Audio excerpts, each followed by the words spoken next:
Hey there, midnight detectives. Baker Street, cold fog, a tall shadow in that funny little hat, pipe glowing in the dark. You know exactly who that is. The catch? He was never real. Not even a little. And yet this guy still gets around 2,000 letters a year from actual humans, begging a man made of paper to solve their problems. It gets weirder. He's over 100 years old, he once dropped dead, and the public got so furious they basically dragged him back from the grave. From the US to Japan, over 100 fan clubs still meet to talk about him like an old friend. He even has a birthday somebody calculated, January 6th, 1854. Most of us forget our cousins' birthdays, but this made-up man has a confirmed one. So tonight we find out who the greatest detective who never lived really was. But first, drop a comment telling me what city you're tuning in from and what time it is where you are. I want to know who is joining me tonight. Ready? Let's roll. So let us begin with the picture already burned into your brain, because you have one whether you want it or not. Close your eyes and think of the world's greatest detective. You see the long curved pipe, smoke curling lazily into the gaslight. You see that strange double-brimmed hat with the little flaps over the ears, the one nobody else on earth would ever willingly wear in public. You see the sharp nose, the hawkish stare, the magnifying glass held up to a muddy footprint. Maybe you even hear that smug little phrase about how it is all so very simple, my dear friend. Here is the twist that should bother you more than it does. Almost none of that came from the man who actually invented him. The author barely described any of it. The image you are picturing right now was assembled piece by piece by a small crew of people who were not Arthur Conan Doyle, several of whom never even intended to be part of the project. The most recognizable fictional human being of the last 2 centuries is, in visual terms, basically a group effort that got wildly out of hand. Start with the hat, since it is the worst offender. Go through every single one of the original stories, all 60 of them, line by line, and you will not find the author dressing his detective in a deerstalker. He simply never wrote it. What he did write, just once or twice, was something vague about a close-fitting cloth cap, or an ear-flap travelling cap pulled on for a trip into the countryside. That is it. That is the entire textual basis for the single most famous hat in literary history. The detective in the books was a city creature, a London man through and through, and a proper London gentleman of that era would no sooner walk down a fashionable street in a deerstalker than a modern office worker would show up to a job interview in full camouflage and waders. The hat was countryside gear, the kind of thing you wore to tramp across wet fields and shoot at birds who had done nothing to deserve it. Wearing it in the city would have marked you instantly as either a tourist or someone who had recently lost a bet. The hat got its first big break thanks to an illustrator, and the way that illustrator got the job is one of those small accidents of history that ended up shaping the imagination of the entire planet. When the stories started running in a popular London monthly, the magazine needed an artist to draw pictures for them, since this was an age when a publication without illustrations on nearly every page was considered roughly as appealing as a sandwich without bread. The editors sent out a commission, and according to the story that has been passed down ever since, they meant to hire a particular young artist named Walter Paget. The letter, however, went out addressed simply to a Mr. Paget, and it landed instead in the hands of Walter's brother Sidney, who opened it, read it, and quite reasonably assumed the work was meant for him. Whether this was a genuine mix-up or a tidy legend that grew prettier with each retelling, historians still argue about, but the result is not in dispute. Sidney Paget took the job that may have been intended for his brother, and Sidney Paget is the man who gave the detective his face. And here is the detail that turns a simple clerical error into something almost poetic. When Sidney needed a model for this brilliant, severe, eagle-eyed investigator, he looked across the dinner table and chose his own brother. Walter, the man who very possibly should have had the commission in the first place, became the physical template for the detective instead. So in a sense, the brother got the job after all, just from the other side of the easel. Walter had exactly the sort of features the part demanded. A lean, handsome face with a strong aquiline profile, the kind of nose that looks like it is already 3 steps ahead of you in an argument. Sidney made him taller, sharper, a touch more austere, and dressed him in the elegant clothes of a gentleman, and month after month those drawings ran alongside the printed stories until readers stopped imagining the detective for themselves and simply accepted Paget's version as the truth. The author had described a tall, thin man with a piercing gaze and not a great deal else. The illustrator filled in everything that mattered to the eye, and he did it so convincingly that we're all still picturing his brother more than a century later.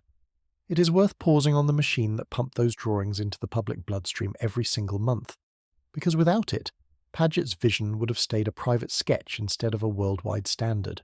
The magazine that ran the stories was a glossy, cheap, wildly popular monthly, aimed at ordinary people who wanted entertainment they could afford, and it had been built on a simple and slightly revolutionary idea for its time, which was that every page deserved a picture.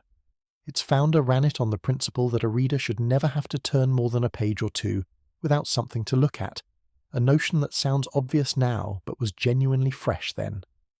The result was a publication that practically demanded illustration, and into that demand walked Paget with his elegant, brooding, sharp-featured detective. The magazine sold in numbers that would make a modern publisher weep with envy, reaching hundreds of thousands of households, passed hand to hand, read aloud in parlours, devoured on trains. People did not merely read the stories. They waited for them, the way people now wait for the next episode of a show they cannot stop talking about. And when a new instalment was due, readers genuinely queued outside to get their copies. Every one of those copies carried Paget's pictures, and every picture quietly insisted that this, precisely this, was what the detective looked like. Repetition on that scale does not just suggest an image, it installs one. Paget would go on to draw the detective across dozens upon dozens of adventures, becoming so identified with the work that his own face is sometimes confused with his subjects, and he did it all for a fee that, by the standards of how much money the character eventually generated, was almost insultingly modest. He never lived to see the full scale of what he had helped build, dying relatively young, but the face he gave the detective outlived him by more than a century and shows no sign of fading. That Deerstalker, by the way, slipped in almost casually. In one of the early countryside adventures, Paget drew the detective wearing the ear-flapped travelling cap on a trip out of town, which was, to be fair, a perfectly sensible thing to put on a man heading into rural England. The problem, or the miracle, depending on how you look at it, is that the hat refused to stay in the countryside. Readers latched onto it. The public decided this was simply what the detective wore, and before long the Deerstalker was glued to his head in every situation imaginable, indoors, outdoors, in the middle of foggy London streets where no real gentleman would have been caught dead in one. Naturally, nobody asked the author's permission. The hat had a will of its own. The famous pipe has an even shakier claim to authenticity, which is impressive when you consider how shaky the hat's claim already was. The detective in the books did smoke, constantly, the way a chimney smokes, and he owned several pipes that the author mentioned in passing, a clay one, a briar, an old cherrywood he reached for when he was feeling argumentative. What he did not own, anywhere in the original text, was the enormous curved gourd pipe that droops down from his lower lip in roughly every poster, statue, and lazy cartoon ever made of him. That particular pipe came from the stage, and it came for a wonderfully practical reason that has nothing to do with literature and everything to do with the unglamorous business of being seen by people in the back row. When actors began playing the detective in theatres, a straight pipe presented an annoying problem, because a straight pipe jutting out of an actor's mouth tends to hide the lower half of his face, and the lower half of an actor's face is, unfortunately, where a fair amount of acting happens. A long curved pipe solved this beautifully. It hung down and away, it left the face open and visible from the cheap seats, and as a bonus the actor could balance it more easily while delivering his lines without setting his own chin on fire. So the most iconic prop in detective fiction exists, essentially, because performers needed to keep talking clearly while smoking, which is not the noble origin story anyone would have written for it. The man who did more than anyone to cement that stage image was an American, which is a small irony given how thoroughly British the detective is supposed to be. His name was William Gillette, and he was an actor and playwright who took the character to the theatre and made him a sensation. Gillette wrote a stage play built around the detective and then starred in it himself, and he did so not for a season or two but for the better part of his life, performing the role well over 1,000 times across more than 3 decades. He grew old inside the part. Audiences who had read the stories as children came to see Gillette as grandparents, and there he still was, prowling the stage with his pipe and his cap and his cool, unbothered confidence. He shaped the detective's gestures, his voice, his theatrical pauses, the whole performed personality that printed words alone could never quite deliver. The lean silhouette with the curved pipe and the brimmed cap, the one that you can recognize from across a dark room as nothing but a black outline, that is largely Gillette's invention, refined under stage lights for the convenience of a paying crowd. Gillette also gets the blame, or the credit, for one more thing, and it is the thing that drives the most devoted fans slightly out of their minds. The single most famous line associated with the detective, the smug little remark about something being elementary, my dear companion, does not appear in any of the original stories in that exact form. The author never wrote that sentence, not once. The detective says elementary in the books, and he calls his friend my dear fellow plenty of times, but he never strings them together into the neat little catchphrase that everyone on earth can now quote at you. That phrase grew up on the stage and in the films, in productions like Gillette's and the ones that followed, where a memorable tagline is worth its weight in ticket sales. It is, in other words, fan fiction that got so popular it overwrote the original. Millions of people can quote a line the man who created the character never wrote, which is either a tragedy or a triumph, depending on how much you enjoy correcting people at parties. There is a small exchange between Gillette and the author that has become legendary among people who care about these things, and it tells you everything about how loosely the original creator held the reins by this point. When Gillette was building his stage version, he wanted to give the detective something the books had always carefully denied him, namely a romance, a love interest to soften the cold reasoning machine and give the audience a bit of heart to root for. Aware that this was a significant liberty to take with another man's creation, Gillette sent a message to the author asking whether he might be permitted to marry the detective off as part of the plot. The author, by then thoroughly worn out by his own creation and frankly relieved to have someone else carrying the load, sent back a reply that has been quoted ever since, telling Gillette that he could marry the detective or murder him or do absolutely anything else he liked with him. It was a blank check, handed over with what sounds like a tired shrug, and it captures the strange truth of the whole enterprise. The man who invented the character had, in a sense, already let go of him. The detective had become public property, a shared toy that illustrators and actors and audiences were all busily reshaping, and the author was increasingly just one voice among many in deciding who his own creation really was. When you put all of this together, a slightly absurd and rather beautiful truth comes into focus. The visual legend, the thing we all carry around in our heads and instantly recognize, was not handed down by a single genius. It was built by committee, and the committee did not even know it was a committee. An author supplied a brilliant mind and a vague outline of a body. An illustrator, possibly handed the wrong letter, supplied a face borrowed from his own brother and a hat that escaped from the countryside. A pack of actors supplied a curved pipe, a swagger, and a catchphrase nobody had bothered to write down. The magazine that carried it all reached enormous numbers of readers each month, repeating Paget's drawings until they hardened into fact. No single person could have engineered an image this durable on purpose. It took a chain of small choices, lucky accidents, and practical theatrical compromises, all stacking up over years, to produce the figure that now sells everything from board games to breakfast cereal. The man we picture so vividly is, in the most literal sense, a collaboration between people who mostly never met, and would probably be astonished to learn how the whole thing turned out. Which leaves one enormous question dangling over all of it. We have figured out where the hat came from, and the pipe, and the face, and even the catchphrase. But none of that explains the part that actually matters, the part that made millions of readers fall in love in the first place. The clothes are just clothes. What hooked the world was the mind.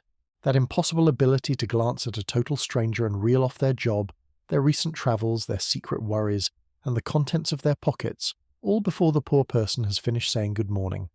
A hat can be drawn by anyone. A mind like that has to come from somewhere, and it turns out it did, from a very real man standing in a very real hospital, terrifying a very real classroom full of medical students who had absolutely no idea they were watching the birth of the most famous detective who never lived. To find him, we have to leave London entirely and travel north, up to Edinburgh, and back to the late 1870s, when the author of the stories was not yet an author at all. He was a young medical student, broke, ambitious, scribbling stories on the side because the money was bad and the hours were worse. The university's medical school was one of the finest in the world, and like all fine medical schools, it ran on a steady diet of brilliant teachers and exhausted students who learned mostly by being intimidated. Among those teachers was a surgeon named Joseph Bell, and Bell was about to become, without ever quite meaning to, the single most important ingredient in the entire recipe. He chose the young student to serve as his outpatient clerk, a position that mostly involved fetching patients, taking notes, and watching the master work. and it was in that role, scribbling and observing day after day, that the student absorbed the trick that would later make him rich and famous, though at the time it just made him stare. Bell had a gift, and the gift was observation pushed to a point that bordered on the unsettling. He could look at a patient walking through the door, a complete stranger he had never seen before, and tell that person things about their own life that they had not mentioned, that they often had not even realised were visible. He would announce a man's trade, where he had recently travelled, what he had done in the army, what his habits were, sometimes the rough outline of his entire biography, all before the patient had managed to say more than hello. To the students watching, it looked like mind reading, or witchcraft, or possibly a very elaborate practical joke. To Bell it was nothing of the sort. It was simply attention, the kind of relentless, trained, microscopic attention that most people are far too busy or too polite to apply to a stranger. He noticed everything. The calluses on a hand told him the trade. The way a man held himself told him about the army, a patch of weathered skin, a particular accent, the wear on a pair of boots, a smear of clay of one specific colour. Each of these was a tiny piece of evidence, and Bell read them the way the rest of us read a billboard. The point he hammered into his students over and over was that any fool could see the patient, but almost nobody bothered to actually observe the patient, and the difference between the two was the difference between a good doctor and a useless one. He wanted them to look first and ask questions second, because the body in front of them was already telling the whole story, if they only had the discipline to read it. A trembling hand, the colour of the lips, the smell on the breath, the dirt under the nails, the gait, the posture, the small involuntary winces. Bell insisted that a sharp doctor could diagnose a great deal before a single word was spoken, and that the words, when they finally came, should only confirm what careful eyes had already worked out. It was a method, a system, a way of squeezing certainty out of details that everyone else walked straight past. And the young clerk taking notes in the corner was paying the kind of attention to Bell that Bell paid to everyone else. One of the demonstrations from those days became famous enough to survive in the retellings, and it captures the whole thing perfectly. A patient came in, and Bell, before any real conversation, declared that the man had recently served as a soldier, that he had only lately left the army, that he had been a non-commissioned officer, and that he had been stationed somewhere hot and tropical, a posting in the West Indies. The man confirmed all of it, presumably while wondering whether he should be impressed or frightened. Bell then explained the reasoning to his students, and that was always the most important part, because the trick was useless as a parlour stunt and priceless as a teaching tool. The man had walked in without removing his hat, a habit drilled into soldiers, which suggested recent military service. He carried himself with a particular air of command that fit a non-commissioned officer rather than a fresh recruit. And a specific skin condition he showed was one common in the tropics, in the islands of the West Indies in particular, which placed his posting on the map. Each conclusion was just a small chain of visible facts followed to its logical end. Nothing mystical, just a man who refused to stop looking. Bell was not some eccentric tucked away in a back room either, which makes the whole thing more impressive. He was a respected and senior surgeon, a serious figure in his field, the kind of man who wrote textbooks and held important positions and was taken entirely seriously by his peers. He had a thin, angular frame, a sharp nose, a jerky, energetic way of moving, and a high, carrying voice, and students who knew him later read the descriptions of the famous detective and felt a small shiver of recognition, because the resemblance was not only in the method but in the body. The deduction was real, the personality was real, even some of the physical sharpness was real. And here is the detail that closes the loop in the most satisfying possible way. Bell did not merely inspire fictional detection. He occasionally practiced the real thing. His reputation for reading people and situations grew large enough that he was, on more than one occasion, consulted by the authorities on actual criminal investigations, asked to bring his uncanny powers of observation to bear on genuine mysteries rather than classroom demonstrations. The surgeon who taught a young writer how a detective should think went on, every so often, to act as something very close to one himself. The line between the model and the character got blurry from both directions at once, which is the kind of thing that almost never happens and is delicious when it does. Edinburgh in those years was, in fairness, the sort of place that produced more than one larger-than-life professor, and the young writer was a sponge for all of them. The medical school there had a fearsome reputation built on demanding teachers who expected their students to think hard, observe closely, and survive a great deal of intimidation along the way.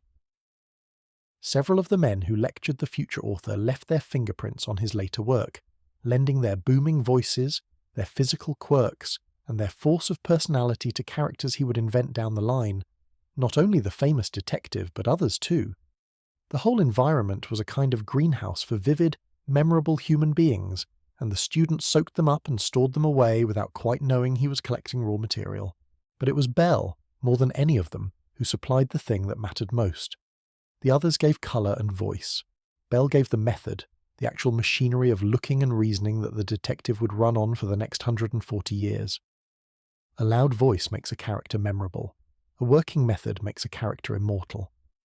Now picture the young student watching all of this and slowly putting two and two together in a way that would eventually be worth a fortune. If a doctor could read a stranger's entire history off their body using nothing but disciplined observation and logical reasoning, then surely the same method could be aimed at something other than disease. What if you pointed that exact machine at a crime instead of a patient? What if, instead of reading a man's old army posting off his weathered skin, you read a murderer's identity off the mud on a windowsill, the ash of a cigarette, the depth of a footprint, the particular wear on the heel of a boot? The leap from medical diagnosis to criminal investigation is, when you look at it closely, a very short one. Both are the same act. Both are about gathering tiny, meaningless-looking scraps of evidence and assembling them, methodically and without guessing, into a single inescapable conclusion. The young man had spent years watching a master do exactly this with patients. All he had to do was hand the method to an imaginary character and turn that character loose on the criminal underworld. There is a fussy little point worth making here, the kind of point that the detective himself would probably appreciate, which is that the famous method is not really deduction at all, despite that being the word everyone attaches to it. Deduction, strictly speaking, means starting from a general rule and working down to a guaranteed conclusion, the way you do in mathematics, where if the premises are true, the answer simply cannot be wrong. What the surgeon actually did, and what the detective does on every page, is closer to the opposite. He starts from a pile of specific observations, a callus here, a stain there, a particular way of standing, and reasons upward to the single explanation that best accounts for all of them. That is not deduction in the textbook sense. It is informed guessing raised to an art form, the leap to the most probable story that fits the evidence. The difference matters because it explains both why the method feels so magical and why it would be a touch riskier in real life than it ever looks on the page. In the real world, the most probable explanation is sometimes simply wrong. The weathered skin might come from a holiday rather than a posting, the callus from a hobby rather than a trade. In a story, though, the author quietly guarantees that the best guess is always the correct one, because the author built the puzzle backward from the answer in the first place. The detective never misreads the evidence, not because his logic is infallible, but because his creator made sure the evidence could only mean one thing. It is the most flattering possible portrait of human reasoning, a version of observation that always pays off, which is exactly why readers find it so deeply satisfying and why no real investigator has ever quite managed to live up to it. That, in essence, is where the great detective's mind was born. Not in a flash of pure invention, but in a hospital classroom in the north of Britain, transplanted out of a real surgeon and into a fictional investigator. The author would later admit it openly, telling Bell that the detective owed his entire existence to him, that he had simply taken Bell's habits of observation and deduction and dressed them up in a dramatic story. Bell, for his part, seems to have found the whole thing rather amusing, and modestly insisted that the author was being far too generous, that anyone could learn to observe, which is precisely the sort of thing a person who is freakishly good at observing would say. The truth sits somewhere in between. The author took a real and teachable method, sharpened it well past the limits of anything a working doctor could actually manage, and gave it to a character who never gets tired, never misses a detail, and never has to deal with the inconvenient fact that real people are messy, and real evidence is ambiguous. He built a flawless version of his old teacher, and then let him solve crimes that were conveniently designed to be solvable. It helps to remember who the author was at this stage, because it adds a layer of quiet comedy to the whole origin. He was not a celebrated novelist sitting in a grand study dreaming up immortal characters. He was a young, struggling, freshly qualified doctor trying and largely failing to build a medical practice. The kind of practice where you wait all day for patients who never come and start to wonder whether the brass plate by your door is purely decorative. His waiting rooms were famously empty. Patients were scarce, money was tight, and the hours stretched out long and unprofitable, which sounds like a disaster, but turned out to be the single most productive failure in the history of popular fiction. Because a doctor with no patients has one thing in abundance, and that is time. While he sat there waiting for the sick people of the neighbourhood to remember he existed, he filled the silence by writing, and one of the things he wrote was a story about a strange, brilliant, observation-obsessed investigator, modelled on his old Edinburgh teacher. The empty waiting room that nearly ruined his medical career accidentally launched a different one that would make him one of the most read authors who ever lived. There is something deeply fitting about that. The most logical, controlled, superhuman mind in fiction was dreamed up by a man whose actual life at the time was a study in waiting around for things that did not happen. It is also worth knowing that the detective did not arrive to a fanfare. The very first story to feature him barely made a ripple when it was published, slipped out into the world in a cheap holiday annual, and greeted with a collective shrug. The character that letters now pour in for, that has a calculated birthday and 100 fan societies, very nearly fizzled out before he began. What changed everything was the decision, a few years later, to write him not as a single long tale, but as a run of self-contained short adventures in that hugely popular monthly magazine, each one a complete puzzle a reader could finish in a single sitting. That format, paired with Padgie's pictures and the magazine's enormous reach, was the spark. The slow start is a useful reminder that even the most inevitable seeming legend was, at one point, a near miss, kept alive less by destiny than by a good idea about how to package it. The rational Superman, who always knows exactly what to do, was invented by someone who mostly did not know what he was going to do next, sitting in a quiet room not far from where his creation would one day be imagined to live, listening for footsteps on the stairs that rarely came. He took the most impressive man he had ever met, exaggerated him into something just past the edge of possible, and handed him all the certainty and success that the young author himself was still desperately hoping to find. And so, behind the cold, reasoning engine that millions of readers would come to adore, there was never a machine at all. There was a teacher, real and human, with sharp eyes and a fondness for terrifying his students, and there was a tired young doctor who paid close enough attention to turn that teacher into a legend. So we now have both halves of the puzzle, and they fit together in a way that is almost too neat. The outside of the detective, the hat, and the pipe, and the face and the famous line, was assembled by a loose and accidental committee of illustrators and actors, none of whom set out to design an icon. The inside, the dazzling mind that made the whole thing worth caring about, was lifted almost directly from one extraordinary real man, and refined by a struggling writer with too much free time. A borrowed face, a borrowed hat, a stage pipe, a misdirected letter, and a brilliant surgeon's habits, all bolted together over the years into a single figure that feels more real to most of us than half the actual historical people we learned about in school. Which raises the obvious next question, the one that turns this whole story from a curiosity into something genuinely strange. If the detective is this thoroughly stitched together from other people's pieces, how on earth did he ever come to feel alive at all? The answer to that lives in a meeting, on a single afternoon, between two men who were both about to become immortal, and neither of whom had any idea what they were walking into. The afternoon in question lands in the year 1881, and it begins not with a crime or a chase, but with something far more ordinary. A man wandering around London with nowhere to live and not enough money to fix that. The man was a doctor named John Watson, recently back from military service abroad, and he was in rough shape. The army had sent him off to a hard campaign in a hot and unfriendly part of the world, and the army had sent him home again considerably the worse for wear, carrying a wound, a wrecked constitution, and the kind of nerves that come from surviving something you would rather not discuss. His troubles had not even stopped at the battlefield. After being struck down in the fighting, he had then caught one of the brutal fevers that thrived in that climate, the sort of illness that killed far more soldiers of the era than enemy fire ever managed, and for a while it was genuinely uncertain whether he would survive at all. The long sea voyage back to England, which sounds restful on paper, was in practice months of slow recovery for a man who had been hollowed out by both a bullet and a bug, neither of which the medicine of the day was especially good at fixing.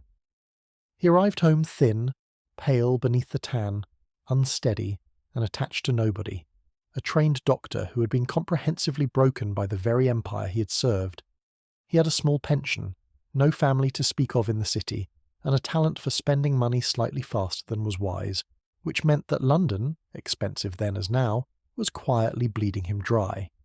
He needed cheaper lodgings, he needed them soon, and he had absolutely no idea that he was about to walk into the most consequential roommate arrangement in the history of fiction. The whole thing turned, as these things so often do, on a chance encounter with an old acquaintance. Watson was loitering at a well-known bar, the sort of busy public spot where a lonely man with time on his hands might nurse a drink and watch the world go by, when he bumped into a fellow he had known back in his training days, a man who had once worked under him as a dresser at a hospital. This was not a close friend, just a familiar face from another life.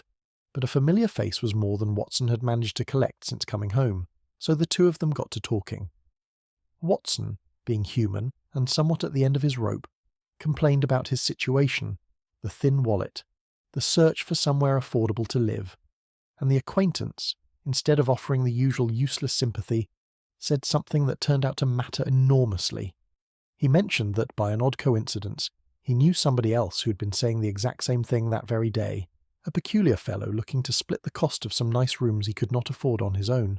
What followed was the most important warning label in literary history, delivered with the casual reluctance of a man who does not want to be blamed later. When Watson, naturally cheered by the prospect, asked to be introduced, his acquaintance hesitated, and then began to hedge in a way that should have set off every alarm a sensible person owns.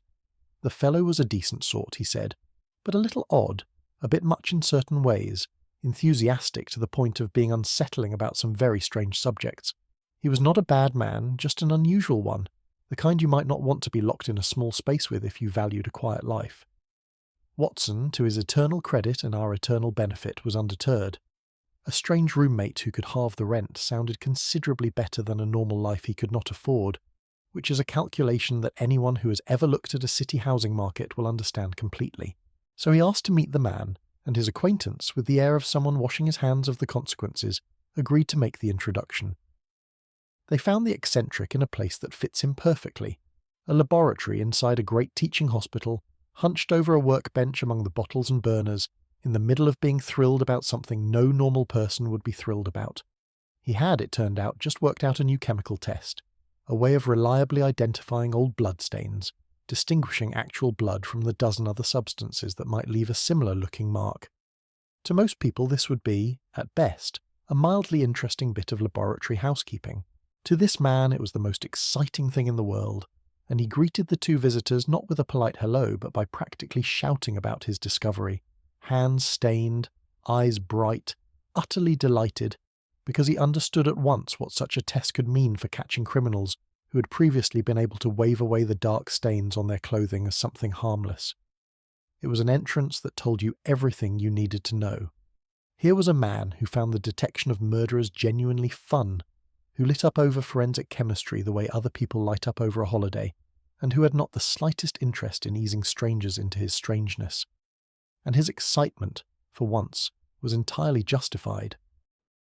Proving that a stain really was human blood, rather than rust or paint or fruit juice or any of the harmless things a clever defendant might claim, was a genuinely difficult problem of the period, and a reliable test for it would have been worth a great deal to anyone in the business of catching the guilty. The author was, in this small detail, decades ahead of the actual science, imagining a forensic tool sharper than anything the real police of the day could call upon. It is one of those moments where the fiction quietly ran in front of reality, dreaming up the kind of laboratory certainty that working investigators would not reliably possess for years to come. And then came the moment that has been quoted, paraphrased, and reenacted more times than almost any other in popular fiction.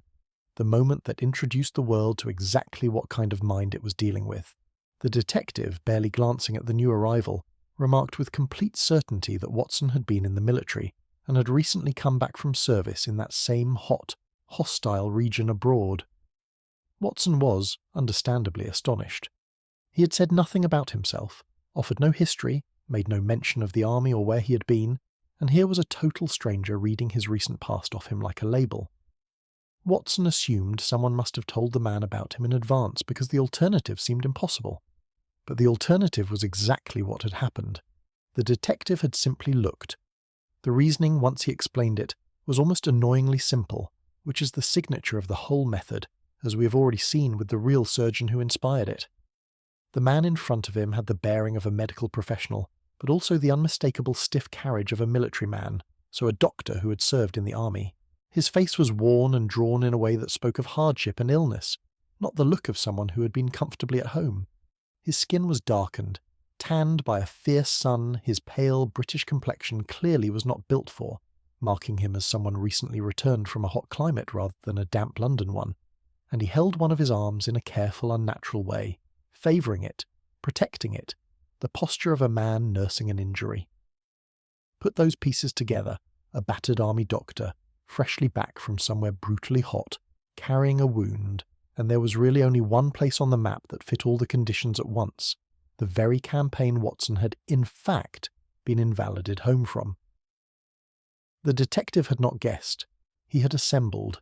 Each clue was meaningless on its own, the tan, the stiffness, the haggard look, the held arm, but stacked together they pointed to a single conclusion as neatly as if Watson had been wearing a sign. For Watson, this was the hook, the moment a tired and rather aimless ex-soldier suddenly found his dull life detonated into something fascinating. For the reader, it served exactly the same purpose, which is the clever thing about how the whole scene is built. Watson is not just a character. He is the audience's representative inside the story, the ordinary, intelligent, slightly baffled person who reacts to the detective's brilliance the way any of us would, with a mixture of admiration and mild irritation. Through Watson, we get to be amazed without feeling stupid, because Watson is no fool himself, just a normal, capable man standing next to someone genuinely extraordinary. When the detective explains his reasoning and Watson admits it sounds absurdly easy once it is laid out, the reader nods along, having felt the exact same thing. We see the magic, then we see the mechanism, and the gap between the two is where all the pleasure lives. This first adventure, the one that contains that meeting, was the very story that almost sank without trace, as we touched on already, published in a cheap holiday annual and greeted with a shrug before the short stories rescued the whole enterprise years later. The business side of that debut is its own small comedy, and it is the kind of thing that makes modern writers wince. The author, still a struggling young doctor with empty waiting rooms and a young family to think about, did not hold out for royalties or a clever long-term deal. He sold the story outright for a single flat payment, a modest lump sum that seemed perfectly fair at the time, handing over all future rights to it in exchange for a bit of cash he badly needed. It was, in hindsight, one of the more spectacular bargains in publishing history, and not in his favour. The character he signed away in that deal would go on to generate fortunes for the better part of 2 centuries, and the writer got for that first outing roughly the price of a decent piece of furniture. He was not naive, just broke, and a broke man takes the money in front of him over the promise of money that might never come, which is a calculation that remains depressingly relatable. The laboratory where the fateful meeting happened is worth a quick word too, because it was a real and famous place rather than an invented one of London's great old teaching hospitals, an institution that had been patching up the sick and training the city's doctors for centuries before either of these 2 fictional men was ever dreamed up. Setting the introduction, there was a quiet stroke of cleverness. It planted the entirely fictional detective in a solid, real, recognisable corner of the actual city, the way a good forgery includes just enough genuine detail to make the whole thing feel authentic.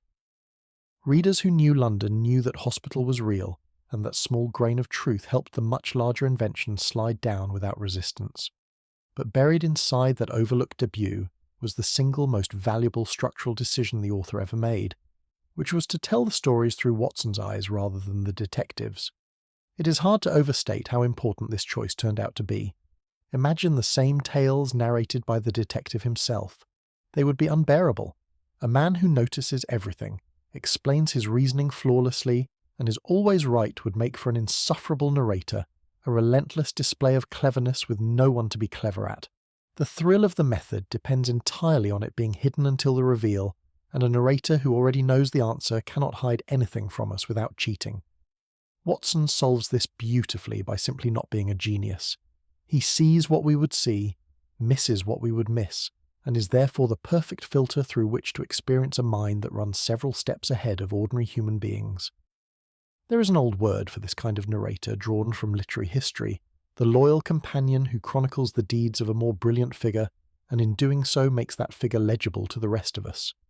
It describes the devoted recorder who follows a great man around, writes down everything he says and does, and turns out to be doing the more important job of the two, because without the record the greatness would simply evaporate. That is Watson exactly. The detective performs the brilliance, but Watson is the one who notices it is brilliance, who frames it, who shapes the raw deductions into a story with tension and surprise and a satisfying payoff. The detective catches the criminal. Watson catches the reader. There is a lovely running friction buried in this arrangement too, one the stories return to more than once. The detective, predictably, did not entirely approve of how his exploits were written up. He wanted the accounts to be cold, precise, scientific records, dry demonstrations of method that a student could learn from, more like a textbook than a tale. Watson, being a normal human being with an instinct for what people actually enjoy reading, kept doing the opposite. He played up the suspense, the atmosphere, the danger, the dramatic reveals, turning each investigation into a proper story with a beginning, a middle, and a satisfying jolt at the end. The detective grumbled that his friend had reduced a beautiful logical exercise to the level of a cheap thriller, prioritizing excitement over instruction, and Watson, to his credit, mostly ignored him and kept writing the way readers wanted. It is a quietly hilarious disagreement, because of course Watson was completely right. Nobody would remember a series of dry forensic reports. The detective, for all his brilliance, fundamentally did not understand what made his own legend work, which is that people do not fall in love with a method. They fall in love with a story. Left to his own devices, the detective would probably have solved 100 fascinating cases and then forgotten to mention any of them to anyone, treating the whole thing as a private intellectual hobby. It took a friend who found him remarkable and who happened to be able to write to turn a brilliant oddball into a legend, which is the real reason this single meeting deserves an entire chapter of its own. It was not a meeting of a detective and a sidekick, whatever the cartoons would have you believe. It was the meeting of a performer and his audience, an instrument and the man who could play it, a mind and the voice that could finally make that mind heard. The eccentric in the laboratory had been brilliant for years with nobody much around to care. The doctor had a wrecked body, a thin pension, and absolutely nothing to do with the rest of his life. Each, without quite knowing it, was exactly what the other was missing. They moved into those rooms together as two broke men trying to save on rent, and they walked out of that arrangement eventually as one of the most famous partnerships ever committed to paper. Not bad for a housing decision made on the strength of a stranger's reluctant recommendation in a crowded bar. So they took the rooms, and those rooms deserve a proper look, because the place they shared became almost as famous as the men who lived in it, and it tells you as much about the detective as any case he ever cracked. From the street it was nothing remarkable, a respectable set of lodgings on a respectable London road, the kind of comfortable middle-class dwelling 1,000 other professional men occupied without anyone writing a single word about it. There was a landlady downstairs who cooked and cleaned and put up with an extraordinary amount, a flight of stairs everyone in the stories seems to be perpetually climbing, and a sitting room upstairs where the real life of the place happened. The landlady deserves a moment of sympathy that the stories rarely give her, because by any reasonable standard she was a saint. She rented her rooms to a man who fired guns indoors, filled the air with strange and sometimes poisonous fumes, kept irregular hours that bordered on having no hours at all, received a steady stream of distressed strangers, desperate clients, and occasionally actual criminals at her front door, and treated her home as a combination workshop, laboratory and shooting range. A modern landlord would have served eviction papers within the week, and then spent a year in disputes over the damage deposit. She mostly just sighed, kept the meals coming, and tolerated it, partly because the rent was reliable, and partly, one senses, because she was secretly a little proud of her famous and impossible tenant. She is the unsung hero of the whole arrangement, the person who absorbed the daily cost of genius so that the genius could get on with being genius. It also helps to remember what a comfortable home of that era actually meant day to day, because the cosy image in our heads has been thoroughly cleaned up by time. Warmth came from coal fires that had to be built, fed, and cleaned out by hand, producing a constant low-grade grind of labour and a fine layer of soot over everything. Light came from gas lamps and candles, which is to say the rooms were dim and flickering by modern standards, and faintly smelled of burning fuel at all times. There was no quick way to heat the place, no flipping a switch for warmth, and a London winter outside those heavy curtains was a damp, bone-deep cold that the fire only partly held at bay, so the famous coziness, the fireside, the armchairs, the pipe smoke curling in the lamplight, was real. But it was a coziness earned through a great deal of unglamorous effort by people like the landlady, and it coexisted with a level of everyday discomfort that would send most of us straight back out the door looking for a hotel. By the standards of its day, it was a snug, well-appointed, thoroughly pleasant home, the very picture of cosy comfort in that era of heavy curtains, crackling fires, and furniture built to outlast civilizations. And then you looked a little closer, and you started to notice that the man who lived there had decorated according to a philosophy that can only be described as deeply personal. Take the matter of his correspondence, the letters and papers that any normal person keeps in a drawer or, at worst, an untidy pile. The detective had a different filing system. His unanswered letters were not stored anywhere sensible. They were stabbed straight into the wooden mantelpiece above the fireplace with a jackknife, pinned there in a bristling cluster like trophies, so that the most prominent feature of the room's centrepiece was a knife holding down a fistful of mail. As an approach to staying organised, it is, admittedly, memorable, and it does have the advantage that you always know where your correspondence is, even if your landlady weeps quietly every time she dusts. Most of us settle for a cluttered inbox. He preferred to express the same backlog with a blade and some structural damage to the furniture. The tobacco arrangement was, if anything, stranger. Rather than keep his smoking supply in a tin or a jar like a person who wished to be left alone by their household, he stored it inside a soft slipper, a Persian one, tucked away among his other things, so that reaching for a smoke meant reaching into footwear. There is no practical justification for this whatsoever. A slipper is not a humidor. It keeps tobacco neither fresher nor more accessible than any of the dozens of more obvious containers available in a well-stocked Victorian home. He simply did it because it suited him, and the fact that it suited him is the entire point. This was a man who applied ruthless logic to crime scenes and absolutely none of it to his own domestic habits, and the contrast is so sharp it practically hums. The single most alarming bit of interior decoration, though, was on the wall, and it was the kind of thing that would get a modern tenant evicted, fined, and possibly investigated. In one of his moods, restless and understimulated, with no interesting case to occupy that enormous mind, the detective had entertained himself by sitting indoors with a pistol and using the wall as target practice. Specifically, he picked out the royal monogram of the reigning queen, the patriotic initials of the era, and patiently shot the design into the plaster with bullets, decorating his own sitting room wall with gunfire arranged into a tidy, loyal pattern. It is hard to know what to admire more here, the marksmanship, the cheerful disregard for the building, or the sheer specificity of choosing to render a patriotic symbol in ammunition because he was bored. As a cure for restlessness, it is certainly more dramatic than the modern habit of staring at a phone, though one suspects the neighbours and the landlady would have happily traded. It tells you that boredom, for this man, was not a minor inconvenience but a genuine danger, a state his mind could not tolerate and would lash out against, sometimes literally. Then there was the chemistry, which turned a respectable sitting room into a part-time laboratory whenever the mood struck. One corner of the home was given over to a stained workbench crowded with bottles, tubes, burners, and an assortment of acids and compounds that no sensible person keeps next to where they eat dinner.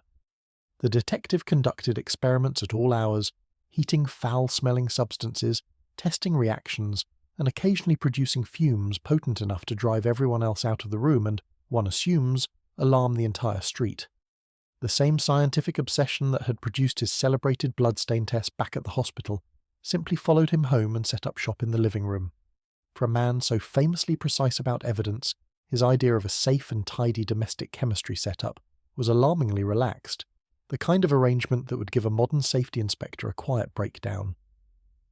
But it fit him perfectly, because to him there was no real boundary between work and home, between the laboratory and the living space. The investigation was simply always running, and the rooms had to accommodate it whether they liked it or not. Amid the bullet-scarred wall and the slipper full of tobacco and the dagger-pinned mail, there was one possession he treated with something close to tenderness, and that was his violin. He owned a genuinely fine instrument, a famous old make prized by serious musicians, and according to the stories he had acquired it for an almost laughable sum from a second-hand dealer on a busy London street, the kind of dealer who plainly had no idea what he was selling. So the detective had pulled off, in passing, the sort of bargain that collectors dream about for a lifetime, picking up a treasure for the price of a trinket, which is exactly the sort of small triumph of observation you would expect from him even off duty. He could not switch the noticing off, even when buying second-hand goods. The violin became his great comfort and his great release.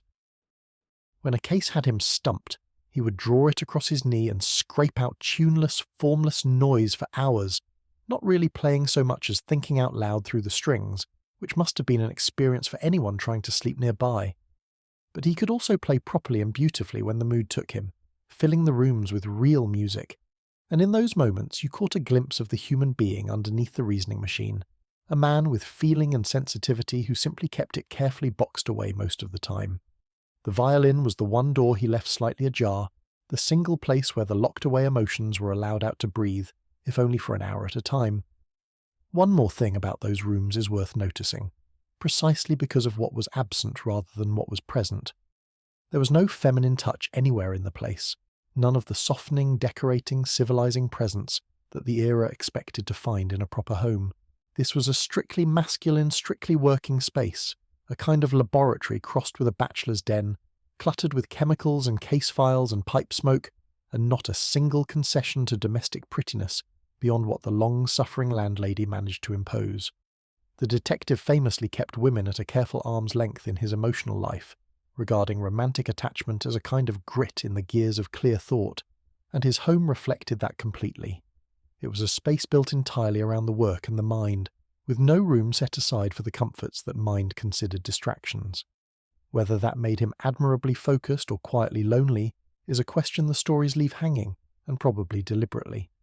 What all these objects add up to, taken together, is the trick that made the character feel like a real person, rather than a clever puzzle-solving device. Anyone can write a genius who is always right. That is easy, and it is also dull, because perfection has no texture to grab onto. What makes this particular genius stick in the mind is the mess around the brilliance, the gap between the flawless professional and the chaotic private man. The mess was not only physical either.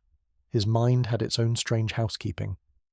Early in their acquaintance, Watson was stunned to discover that this supposedly all-knowing man was, in certain areas, almost comically ignorant, and not by accident, but on principle.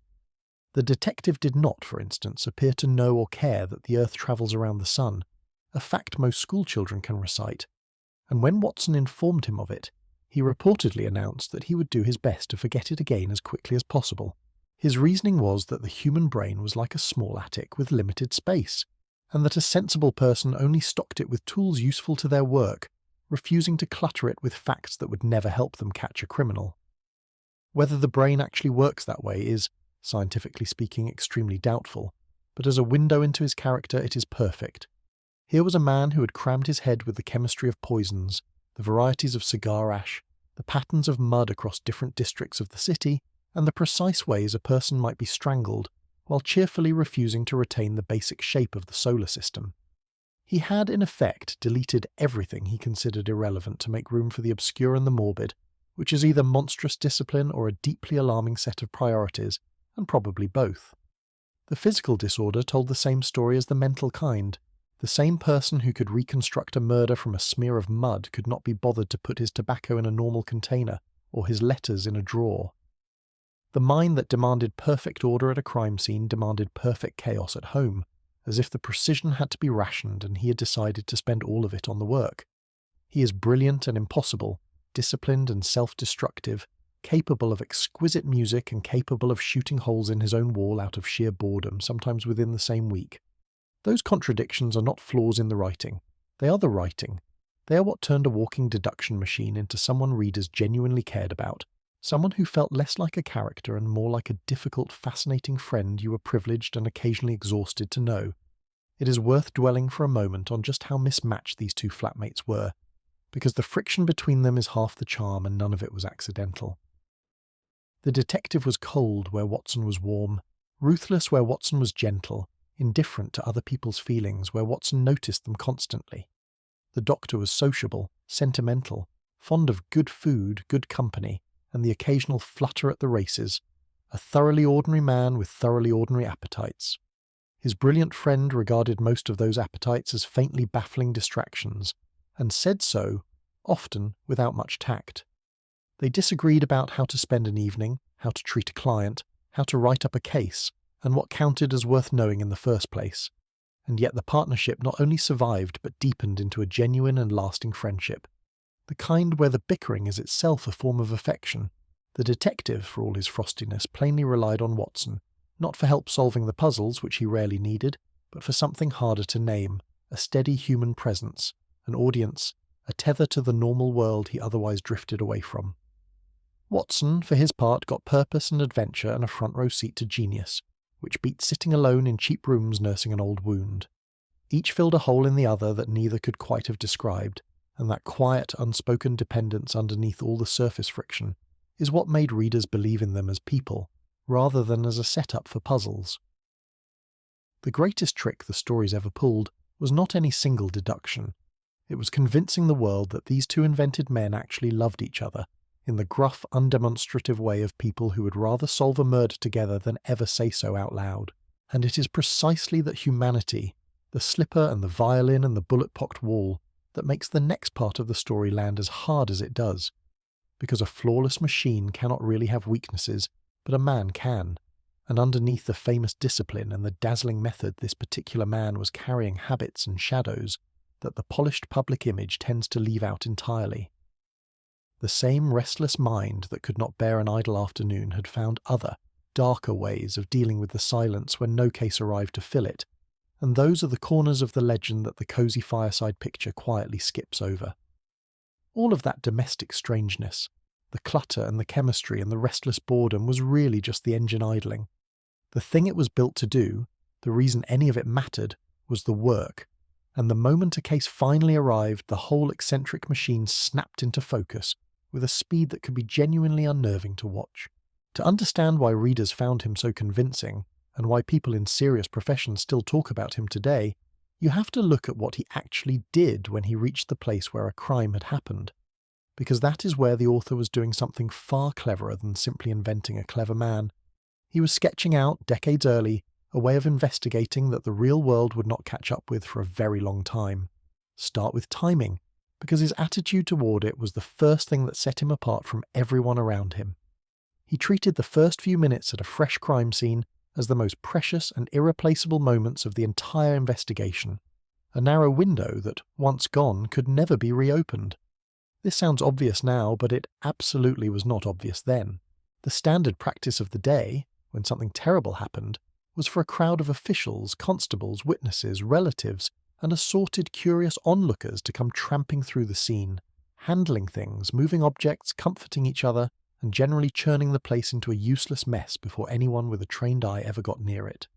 The detective regarded this the way a modern surgeon would regard a crowd of strangers wandering through an operating theatre mid-procedure, which is to say with a sort of pained horror. To him, an untouched scene was a document waiting to be read, and every clumsy boot that crossed it was tearing pages out of that document at random. He wanted the place preserved, frozen, left exactly as the criminal had left it, and he wanted to be the first careful mind to enter it, because he understood that the truth was written in arrangements so delicate that a single well-meaning bystander could erase them forever. When he finally did get his clean look, his behaviour was distinctive enough that people who study these things have pointed it out ever since. He did not simply march in and start poking at the obvious.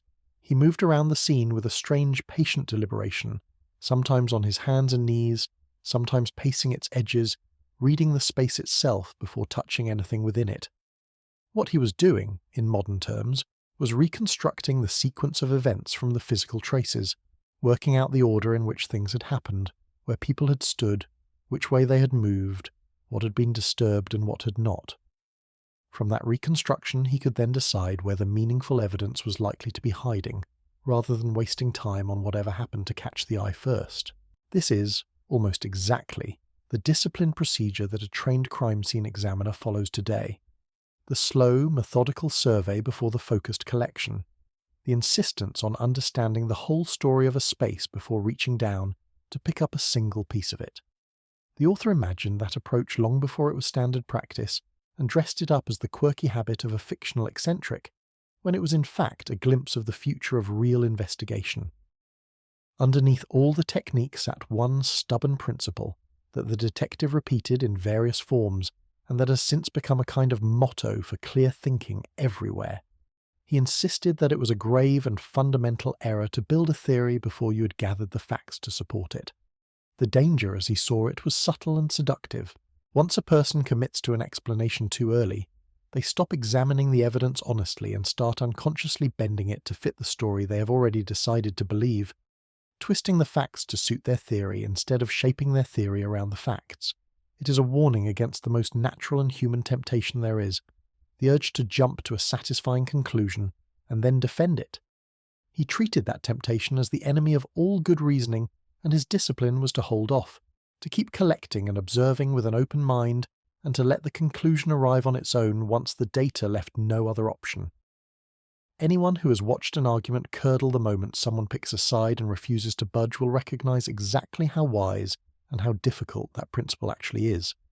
He was not just a man who used clever methods either. In the world of the stories, he was a published authority, a man who wrote down his discoveries and contributed to the science of detection as a working researcher rather than a mere practitioner. He produced monographs, small specialist studies on narrow technical subjects, the kind of unglamorous deep dives that real forensic experts still publish.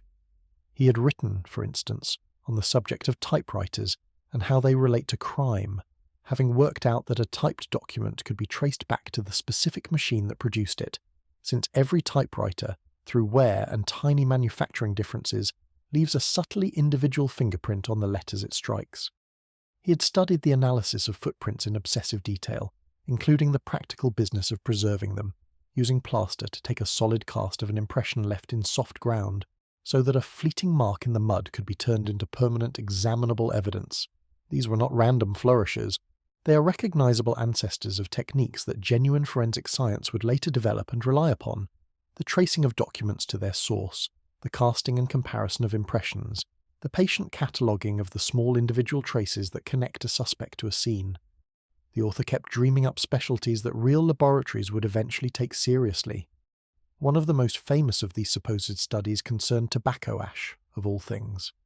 The detective claimed to have catalogued well over 100 different varieties of ash from cigars, cigarettes, and pipe tobacco, each leaving its own distinctive residue, so that from a pinch of grey powder dropped at a scene he could in principle name the exact smoke that had produced it, and therefore something about the person who had been standing there. It is the kind of obsessive, narrow expertise that sounds absurd until you realise it is precisely how real forensic specialisation works.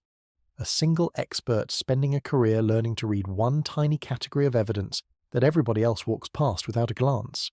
He had turned the discarded end of a habit into a clue. He also kept records, and his filing system, unlike the slipper full of tobacco, was deadly serious. He maintained a vast personal archive, great bound volumes in which he had patiently indexed information on criminals, notable cases, poisons, and any odd scrap of knowledge that might one day prove useful, cross-referenced so that he could pull out the relevant facts at a moment's notice. In an age long before any searchable database, this was a man building his own private search engine by hand, one inked entry at a time, against the day he might need it. When a strange name or an unusual method surfaced in a case, he could often reach for the correct volume and find that he had quietly recorded everything worth knowing about it years earlier. The brilliance was never only in the flash of insight at the scene. A great deal of it was in the unglamorous years of preparation that made the flash possible, the patient hoarding of facts by a man who treated knowledge as ammunition and refused to be caught short. And then there is the single most quoted line of reasoning the detective ever offered, the one that has escaped the books entirely and turned up in courtrooms, lectures, science classes, and roughly half the detective stories written since. The idea is simple and ruthless. When you have stripped away every explanation that is genuinely impossible, then whatever explanation is left standing, no matter how unlikely or strange it seems, has to be the truth, because there is nothing else left for it to be. It is a beautiful piece of logic, and it has only one small catch that tends to get forgotten by people who quote it admiringly, which is that you have to be absolutely certain you have correctly identified what is truly impossible. Get that part wrong, rule out the actual answer by mistake, and the method confidently marches you straight toward a wrong conclusion while feeling completely airtight the entire way. In the stories, of course, the detective never makes that mistake because the author has quietly arranged the universe so that his impossible really is impossible, the same friendly rigging we noticed before. In real life, the line is more of an aspiration than a guarantee, a noble ideal that only works as cleanly as the person applying it is honest about what they truly know. Still, as a way of forcing yourself to take improbable answers seriously instead of dismissing them, it has genuine value, which is why it refuses to go out of fashion. The proof that all of this amounted to more than entertaining make-believe is what happened afterward, out in the actual world of crime fighting. The detective's methods did not stay trapped on the page.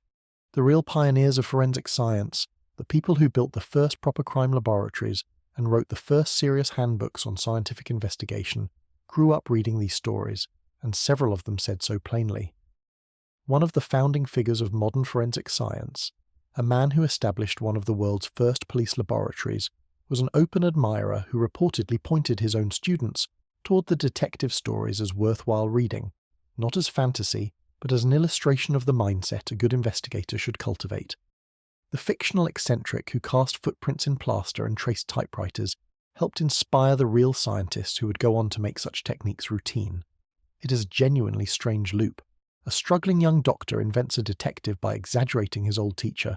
The detective inspires a generation of real investigators, and those investigators build the actual science that the fiction had only imagined. The made-up man helped midwife the real discipline, which is about as fine a compliment as a piece of fiction can ever hope to earn. It helps to understand just how unusual this evidence-first mindset really was by looking at how actual police tended to work in the same period. The hard truth is that real investigation of the day leaned far less on physical clues and far more on the blunt instruments of confession, informants, and the rounding up of the usual suspects. Catching a criminal often meant leaning on someone until they talked, paying for whispers from the underworld, or simply arresting whoever seemed the obvious culprit and building the case backward from there. The careful reading of a footprint or a stain was not the centerpiece of real detective work. It was barely on the menu. So when readers met a man who solved crimes by studying mud and ash and the angle of a scratch on a windowsill, treating the silent physical world as a more honest witness than any frightened or lying human one, it felt genuinely new and almost magical, precisely because it was so far ahead of the methods the actual police were using outside the window. The fiction was not exaggerating a real practice. It was inventing a better one and quietly shaming the real world into eventually catching up, which is why, even now, the influence has not faded. The detective is still referenced in the training of real investigators, held up in classrooms and courses as a kind of patron figure of careful observation, not because anyone believes his cases were real, but because the habits of mind he embodies. Observe before you conclude, preserve the scene, trust the physical evidence over the convenient story, take the improbable seriously, remain exactly the habits a good investigator needs. He has become a teaching tool, a shorthand, a way of explaining to a new student what disciplined attention is supposed to feel like. A character invented to sell magazine stories ended up as a fixture in the education of people whose job is deadly serious. Not bad for a man who kept his tobacco in a slipper. But a method, however brilliant, does not exist in a vacuum.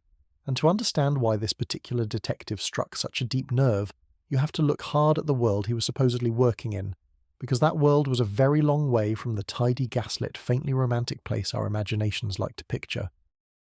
The London of that era was the beating heart of the largest empire the world had ever seen, the richest and most powerful city on the planet, a place of immense wealth, grand buildings and supreme confidence.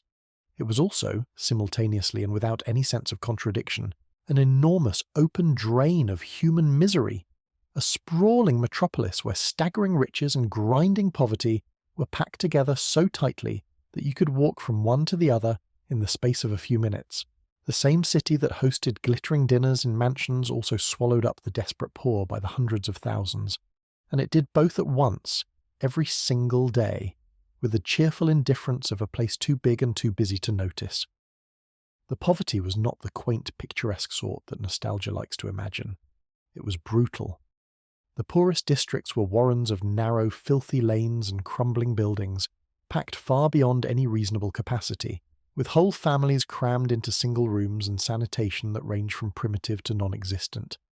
The city pulled in the desperate from across the country and beyond, everyone chasing the rumour of work, and far more of them arrived than there were honest livings to go around. For those who could not find work, the safety net of the age was the workhouse, an institution designed on the charming principle that relief for the poor should be made as unpleasant as humanly possible, so as not to tempt anyone into the dreadful sin of accepting help they actually needed. Conditions inside were grim by deliberate design. Families were often split up on entry, and the whole system carried such a heavy stigma that many people preferred to risk the streets rather than go in. It was, in short, not a place anyone went unless every other door had already closed. Children fared no better, and often considerably worse. In an economy with little protection for the vulnerable, the labour of the young was simply another resource to be used, and used hard.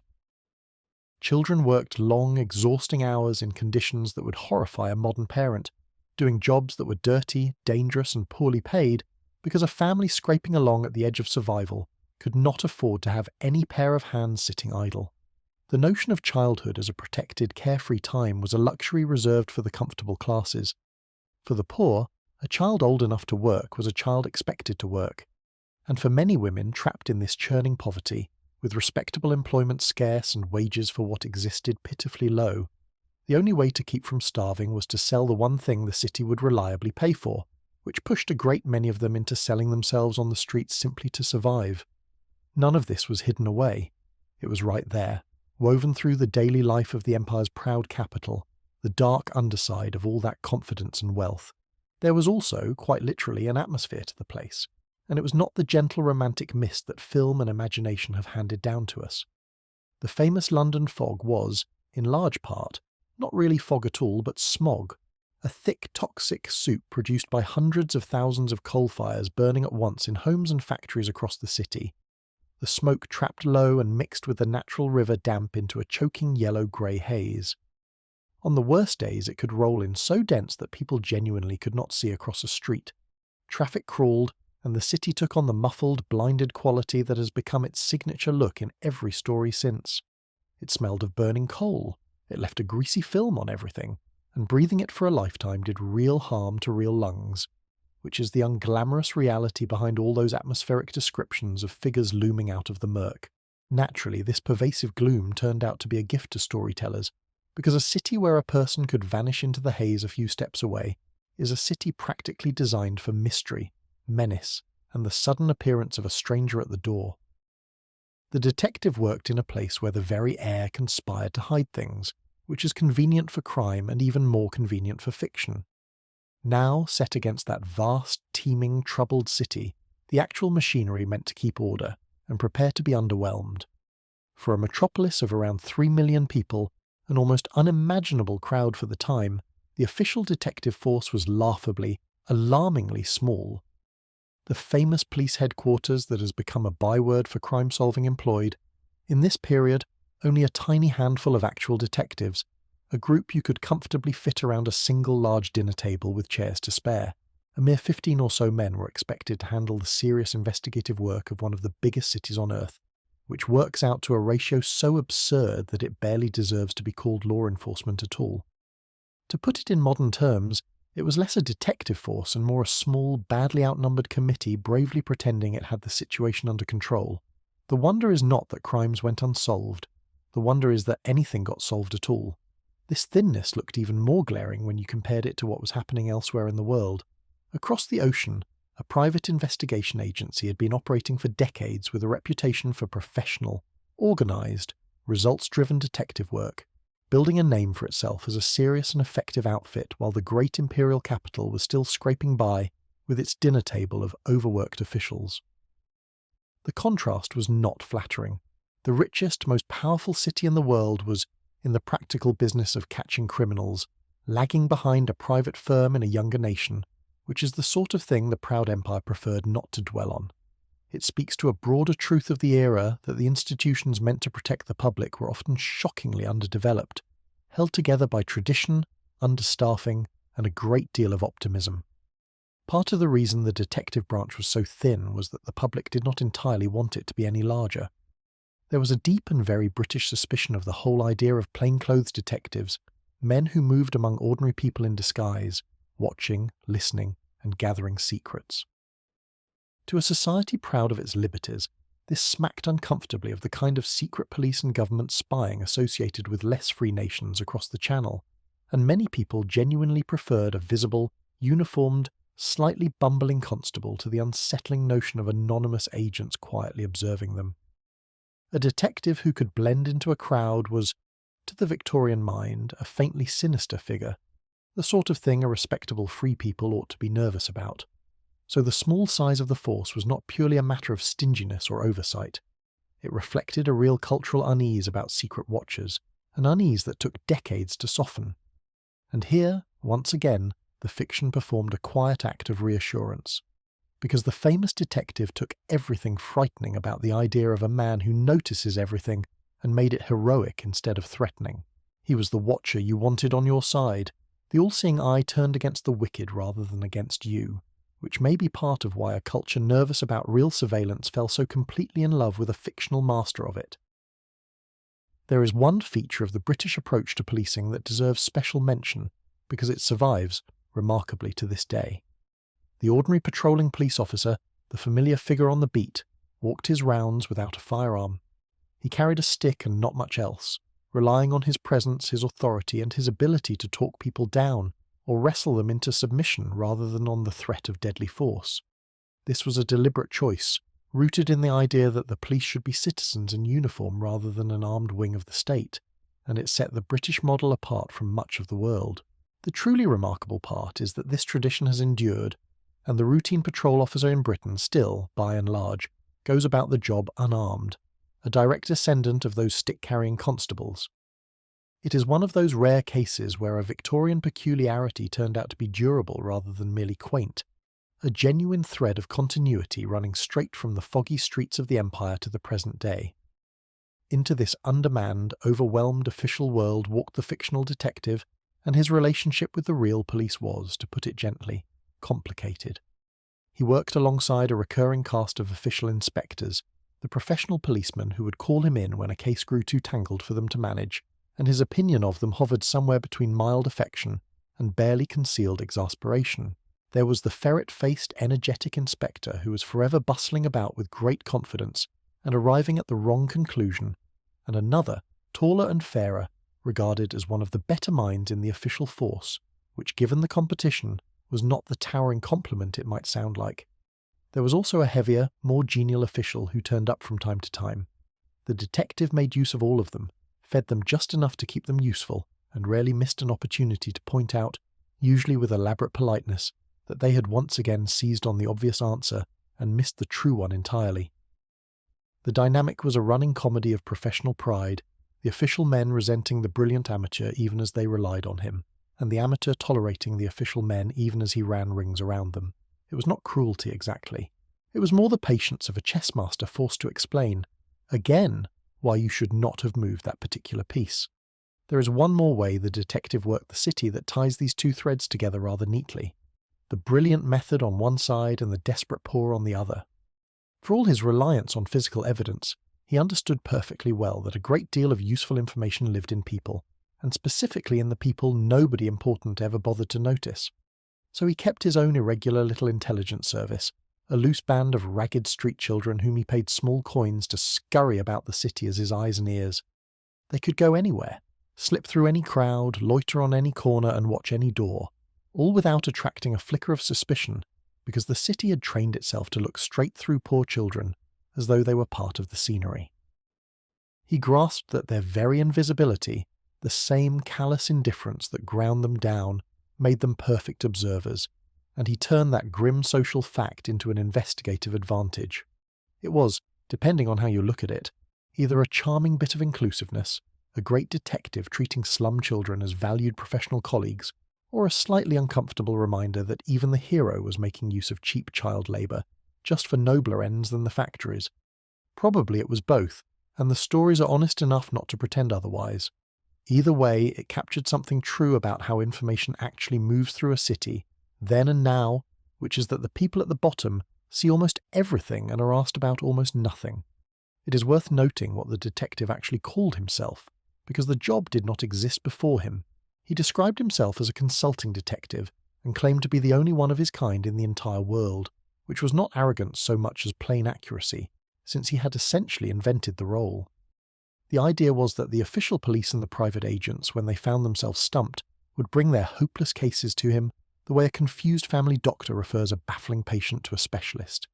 He was the expert the experts consulted, a one-man court of last resort for the unsolvable, and the stream of people who climbed those stairs to lay their troubles before him cut clean across every layer of that rigidly divided society.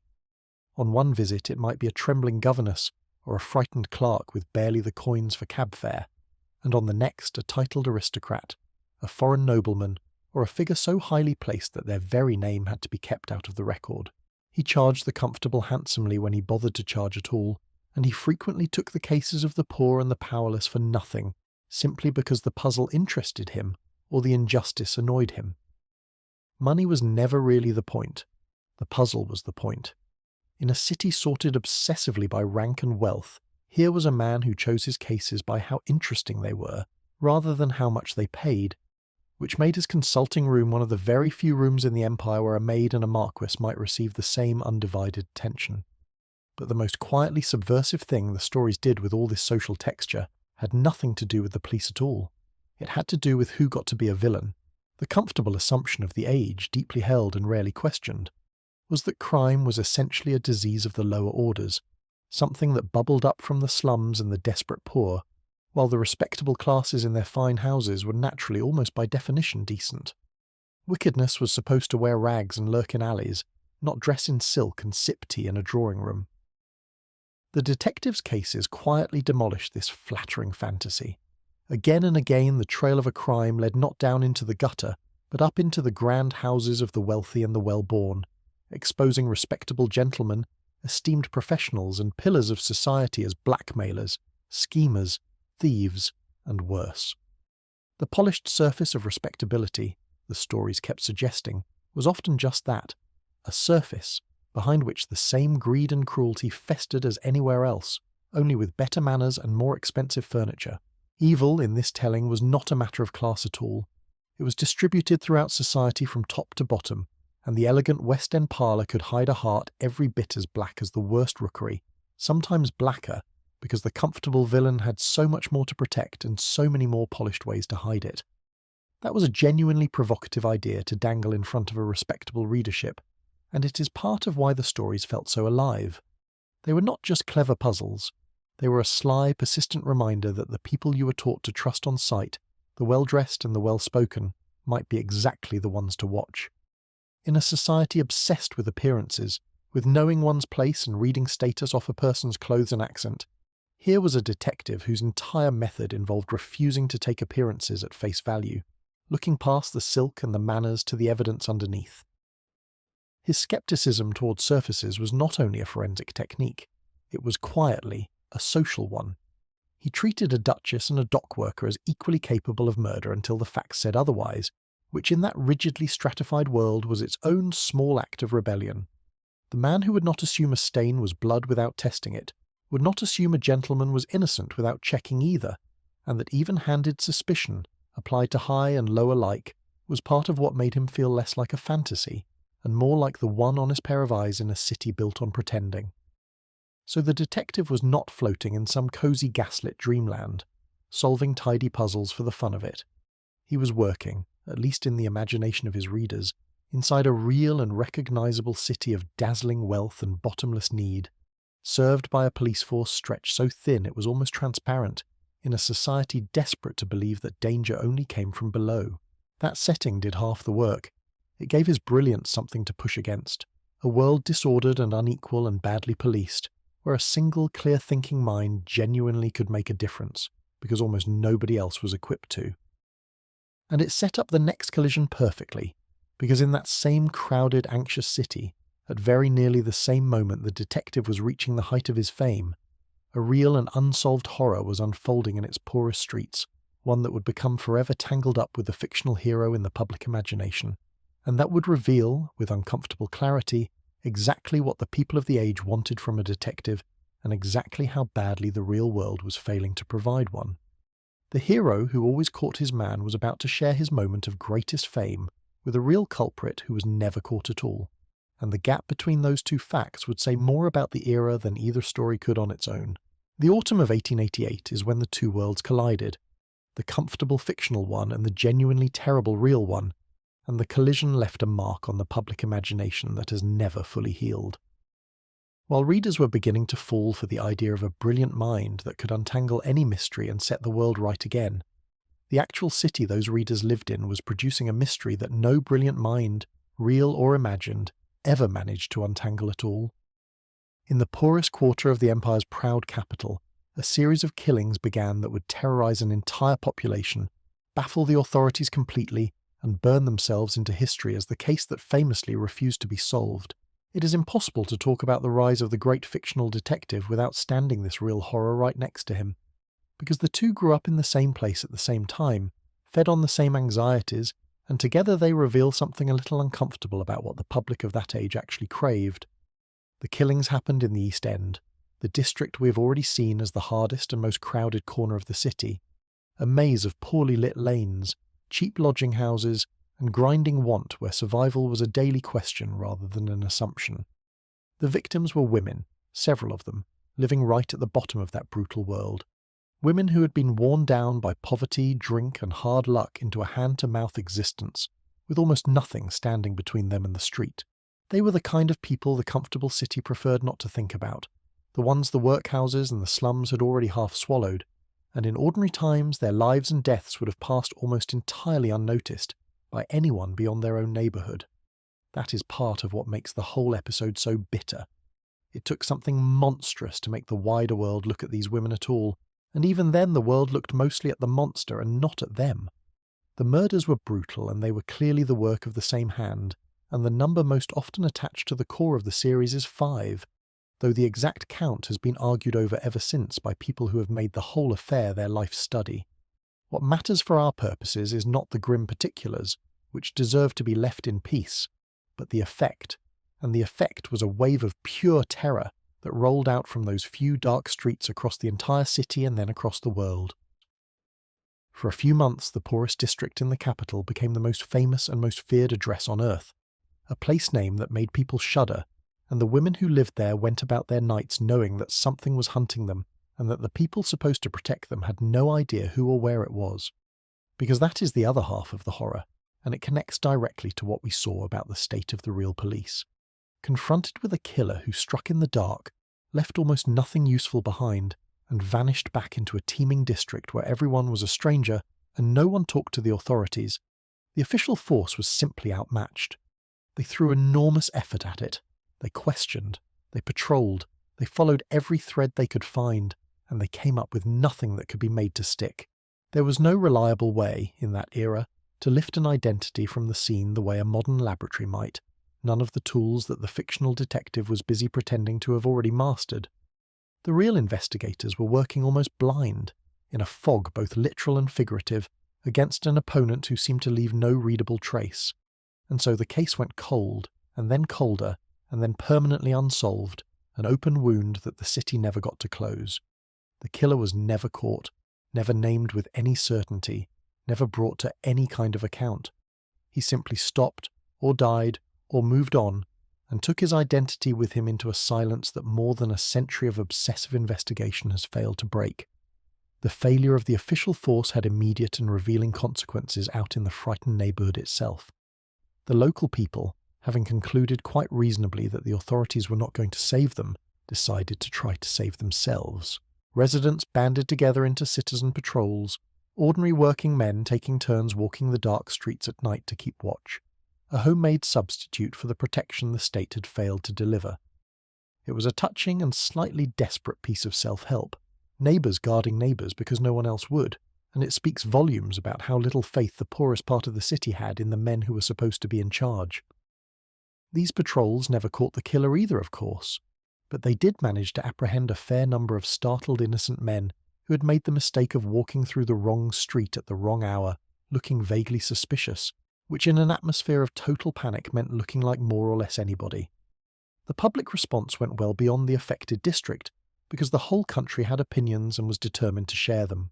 The authorities were buried under an avalanche of letters from the general public, thousands upon thousands of them, offering theories, naming suspects, proposing schemes to trap the killer, and in a disturbing number of cases confessing to the crimes outright despite having had nothing to do with them. Every armchair investigator in the land suddenly fancied themselves capable of cracking the case. The professionals could not, firing off their brilliant solutions by post and clogging the investigation with a mountain of useless speculation that someone still had to sort through by hand. It was, in essence, the entire nation trying to play detective at once, a vast amateur sleuthing craze conducted entirely through the mail, and it produced approximately nothing of value while consuming an enormous amount of police time. The hunger to be the clever one who solves it, to be the real-life version of the brilliant fictional reasoner, was clearly already alive and well, even if the results were considerably less impressive than the fantasy. The investigators themselves, increasingly desperate and publicly humiliated, reached for measures that range from the sensible to the faintly absurd.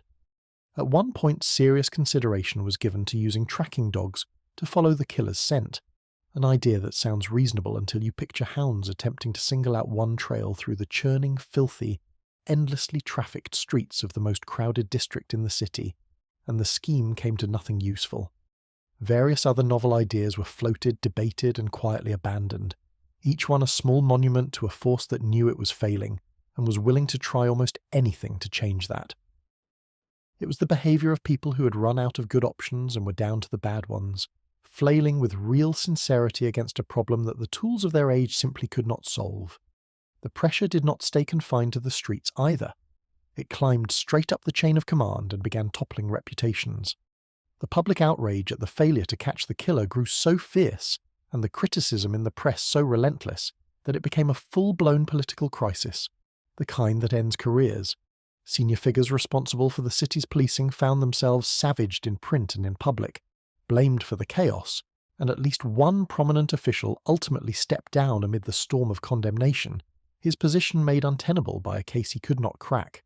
There were also tangled arguments over whether to offer a large public reward for information, a step that sounds obvious until you remember the flood of false confessions and useless tips already drowning the investigation. The authorities worried, with some justification, that dangling money would simply multiply the false accusations and send desperate people informing on innocent neighbours for cash, and so they dithered, which of course earned them yet more criticism for appearing to do nothing. It was a no-win situation in every direction, the sort of crisis where every available choice is the wrong one, and the public will despise you for whichever wrong one you pick. If the murders alone were a tragedy, what happened next was a phenomenon, and it is the part that should make a modern audience feel a flicker of uneasy recognition. The newspapers went absolutely wild. This was the era in which cheap, mass-produced papers were exploding across the country, sold for pennies to a newly literate public that was hungry for something thrilling to read on the way to work, and a story like this was, in the coldest commercial terms, a gift from heaven. The papers covered every development, every rumour, every gruesome suggestion, in breathless, lurid, endless detail, and the public devoured all of it. Circulation soared, editions sold out. The more frightening the coverage, the better the papers sold, and so naturally the coverage grew steadily more frightening, in a feedback loop that any modern observer of the media will find depressingly familiar. The terror in the streets was real, but it was also, simultaneously, the single best-selling product the press had ever stumbled upon, and the press knew it perfectly well. Fear, it turns out, has always moved copies. The panic had an uglier side as well, one worth naming because its lesson has never gone out of date. As terror spread and no culprit could be found, frightened people did what frightened people have always done, which is to look for someone to blame, and they tended to aim that suspicion at outsiders. The poor district was home to a large community of recent immigrants, people who looked different, spoke differently, and worshipped differently from their neighbours, and in the absence of a real suspect, a great deal of raw fear and resentment was directed at them on no evidence whatsoever. Rumours flew that the killer must surely be a foreigner, because the comfortable assumption was that no proper local could possibly be capable of such things, an assumption that conveniently combined existing prejudice with the desperate need to believe the monster was somehow not one of their own. It was unjust, it was baseless, and it made life considerably more dangerous and miserable for thousands of people who had done nothing but live in the wrong place at the wrong time. The episode is a sober reminder that when fear runs high and answers run short, suspicion has a way of flowing downhill toward whoever is already most vulnerable, a pattern that has repeated itself in every panicked society since and shows no particular sign of stopping. The newspapers did not merely report the horror either. In a very real sense, they helped manufacture its legend. The chilling nickname by which the killer is still known worldwide did not come from the police or from any confession. It is widely believed to have arrived in a taunting letter sent to a news agency, a letter signed with that now infamous name, and there has long been serious suspicion among historians that the letter was not the work of the murderer at all, but the invention of a journalist, someone who understood exactly how much a memorable, marketable name would inflame public interest and sell papers. Whether that theory is correct or not, the effect is the same, and the lesson is grim.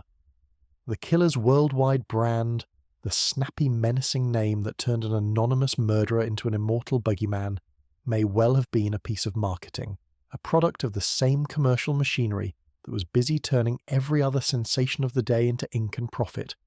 A faceless criminal was given a face made of headlines, and that face has outlived everyone who ever read those headlines.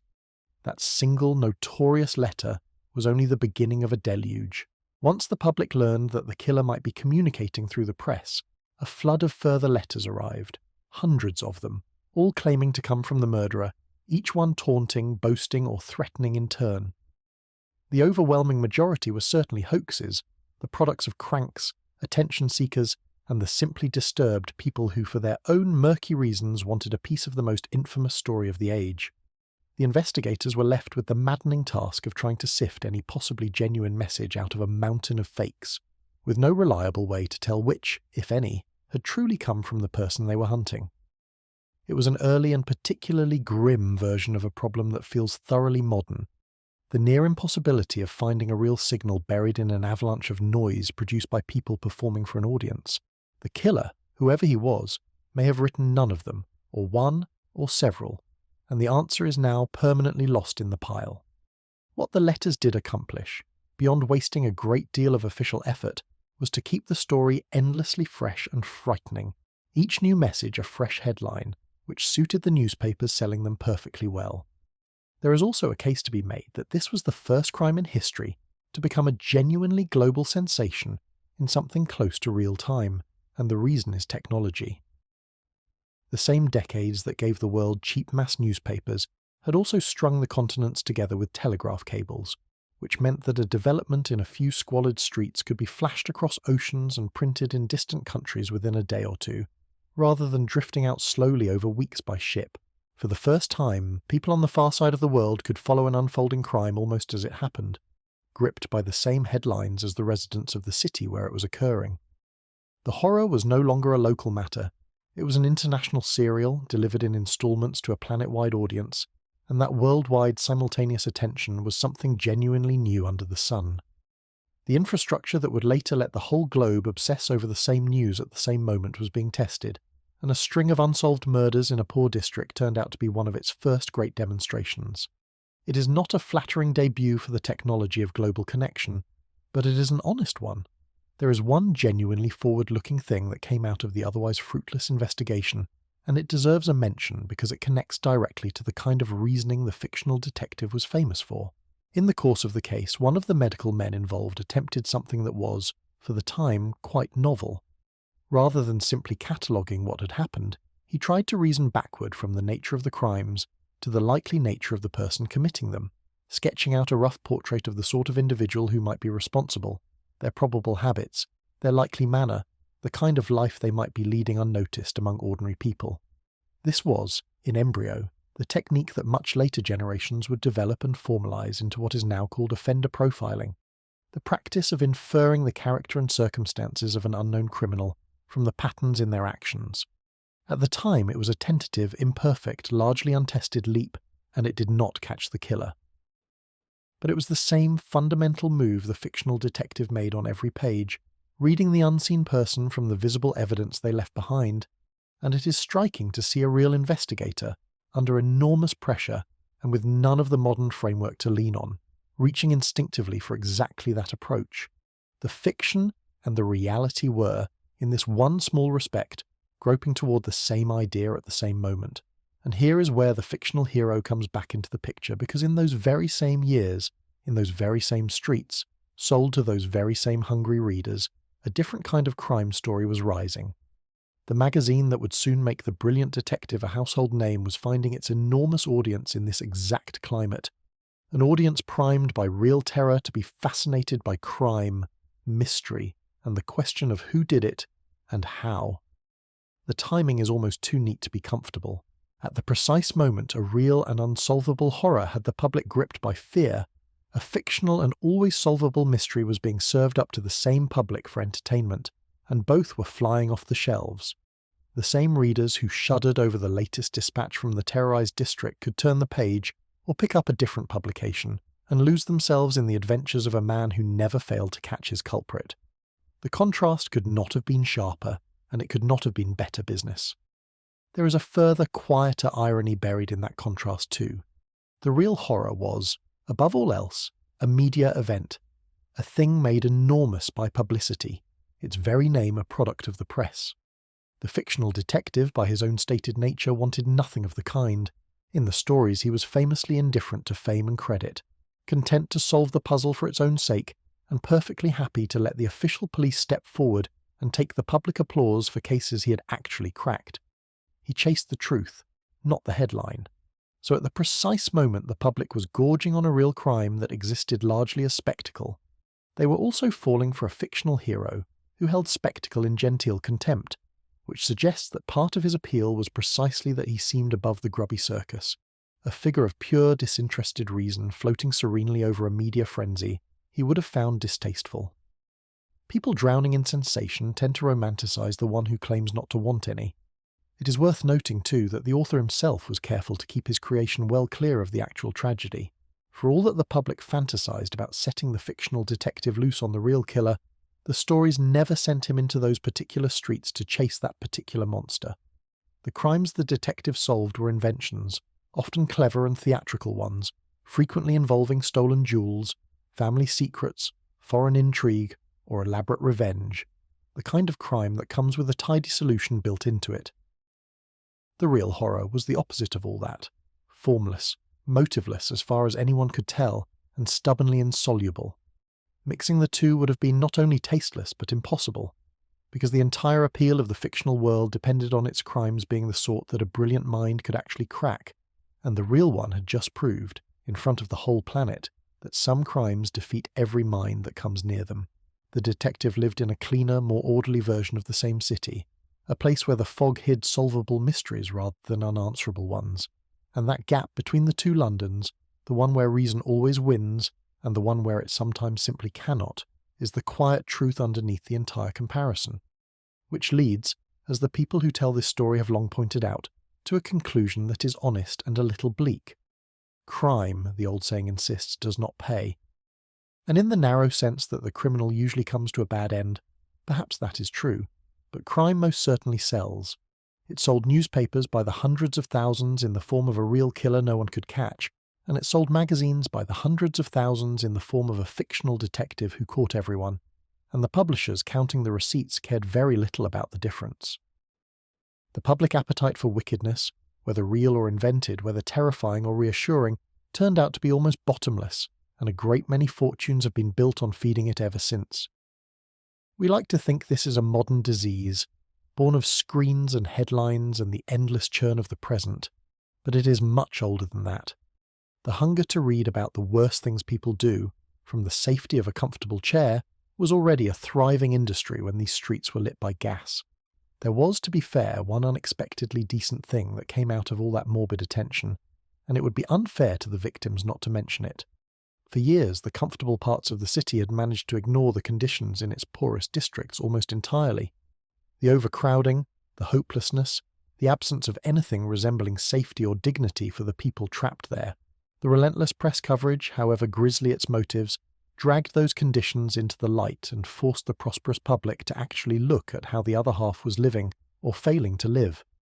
Social reformers and campaigners seized the moment, using the wave of horrified attention to argue, with sudden and uncomfortable force, that a society which allowed such districts to exist should not be entirely surprised when terrible things happened in them. The spotlight that the murders threw on the slum became, in the hands of those reformers, a tool for pushing improvements that years of patient pleading had failed to achieve.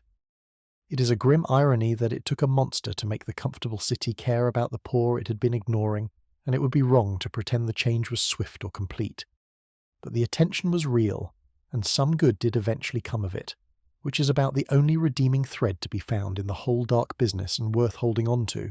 There is something genuinely strange in how the public of the day responded to all this, because the line between the real and the fictional began to blur in a way that tells you exactly what people were longing for.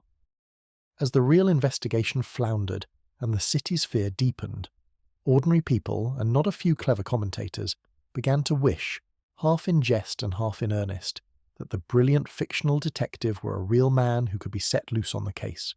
If only, the thinking went, there was someone with that impossible eye for detail, that relentless logic, that gift for reading a crime scene like an open book, then surely this monster could be found and stopped.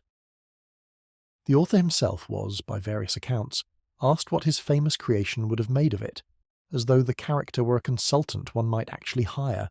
It is a remarkable thing for a society to do, to respond to a real failure of justice by yearning for an imaginary man, and it reveals just how completely the detective had crossed over from being a character on a page into being a kind of public possession, a figure people half believed in and wholly wished for. That yearning is the key to the entire relationship between these two famous names, and it comes down to a single sharp contrast. The real killer represented everything terrifying about the modern city, the anonymity, the indifference, the sense that anything could happen to anyone in the dark and that no power on earth could be relied upon to set it right. He was chaos made flesh, a reminder that the proud and orderly empire was not actually in control of its own streets, that reason and authority could be utterly defeated by a single determined shadow. The fictional detective was the exact opposite, point for point.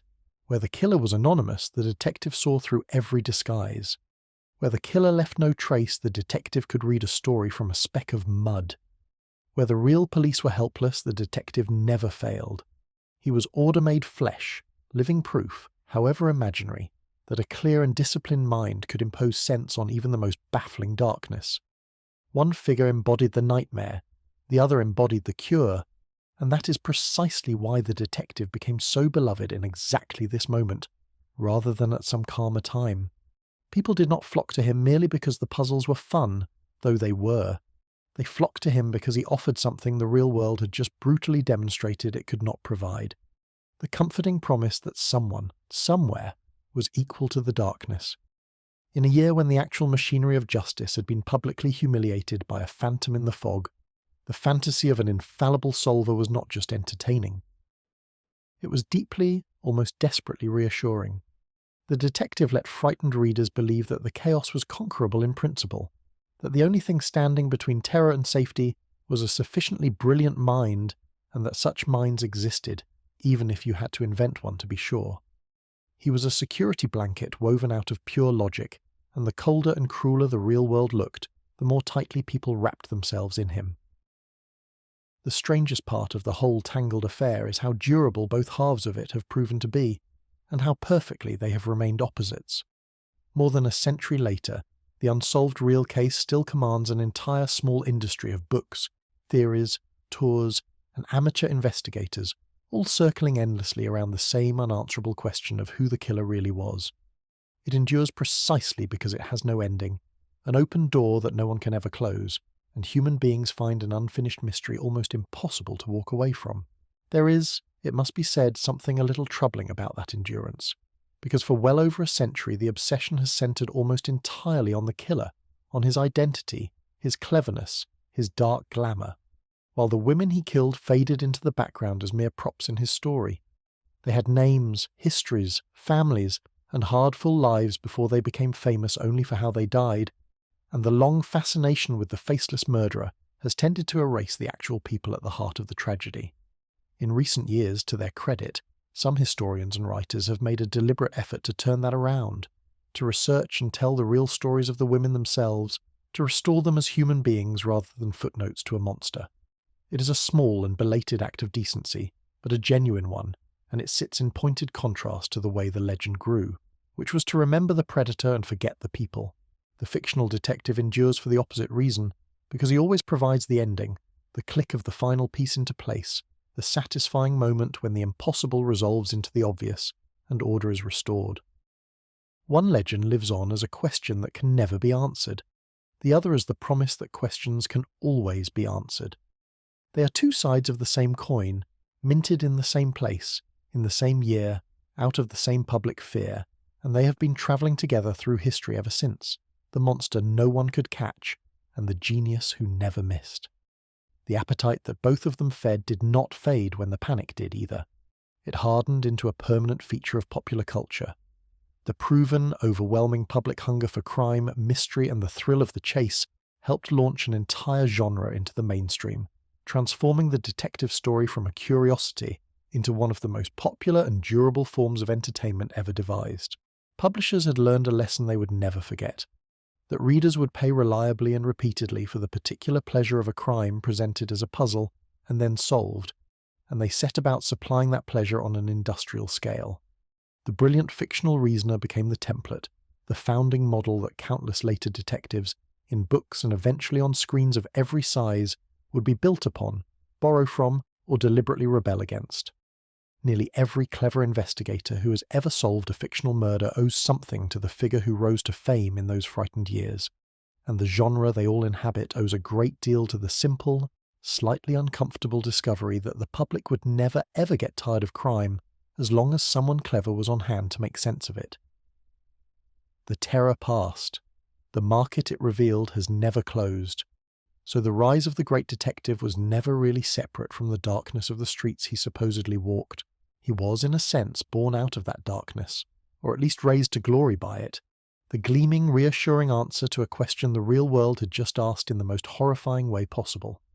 The public took a real and unbearable failure of order, and unable to fix it, fell in love with a fictional triumph of order instead, which is either a touching tribute to human hope or a slightly sad confession that we would rather have a comforting story than face an ugly truth.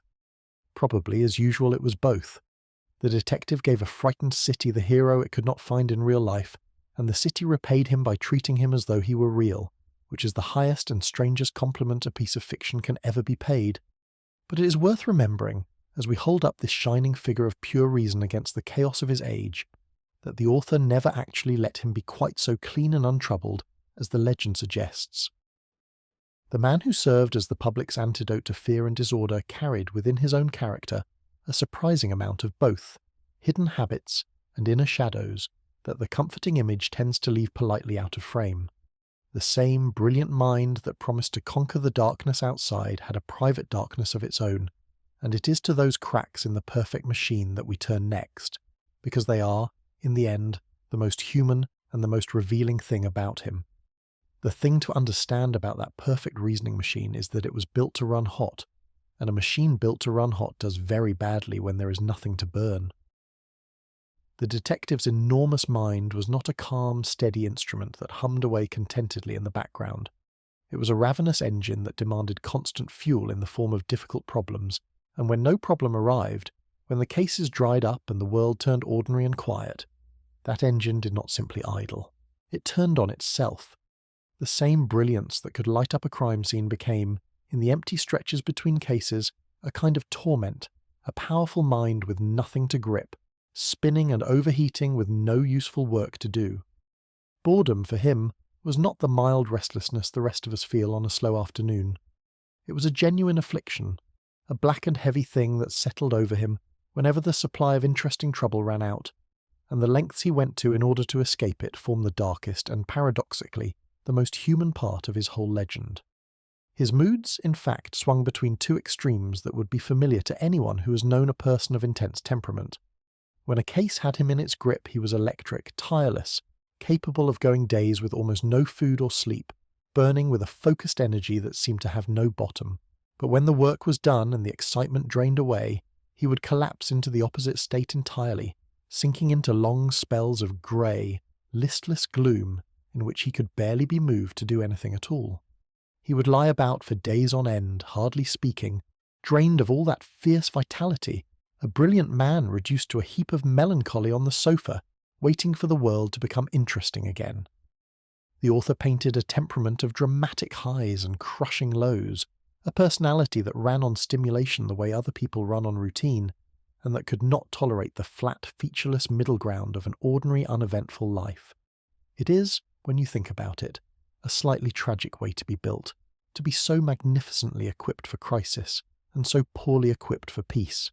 It was into that black, understimulated gloom that the most famous of his vices arrived, and there is no way to discuss the man honestly while tiptoeing around it. When the world failed to supply his mind with the stimulation it craved, he supplied it himself chemically. He took cocaine, injecting it in the form of a solution, and the precise strength of that solution, the famous 7% figure, has become one of the most quoted details in the entire body of stories, the kind of specific that lodges in the memory and refuses to leave. He sometimes turned to other substances of the same family as well, alternating his stimulant with an opiate depending, it seems, on whether he needed to be lifted up or pressed down, and the habit was regular enough that the marks of it were visible on his arms. This was not a hidden, shameful secret kept entirely off the page.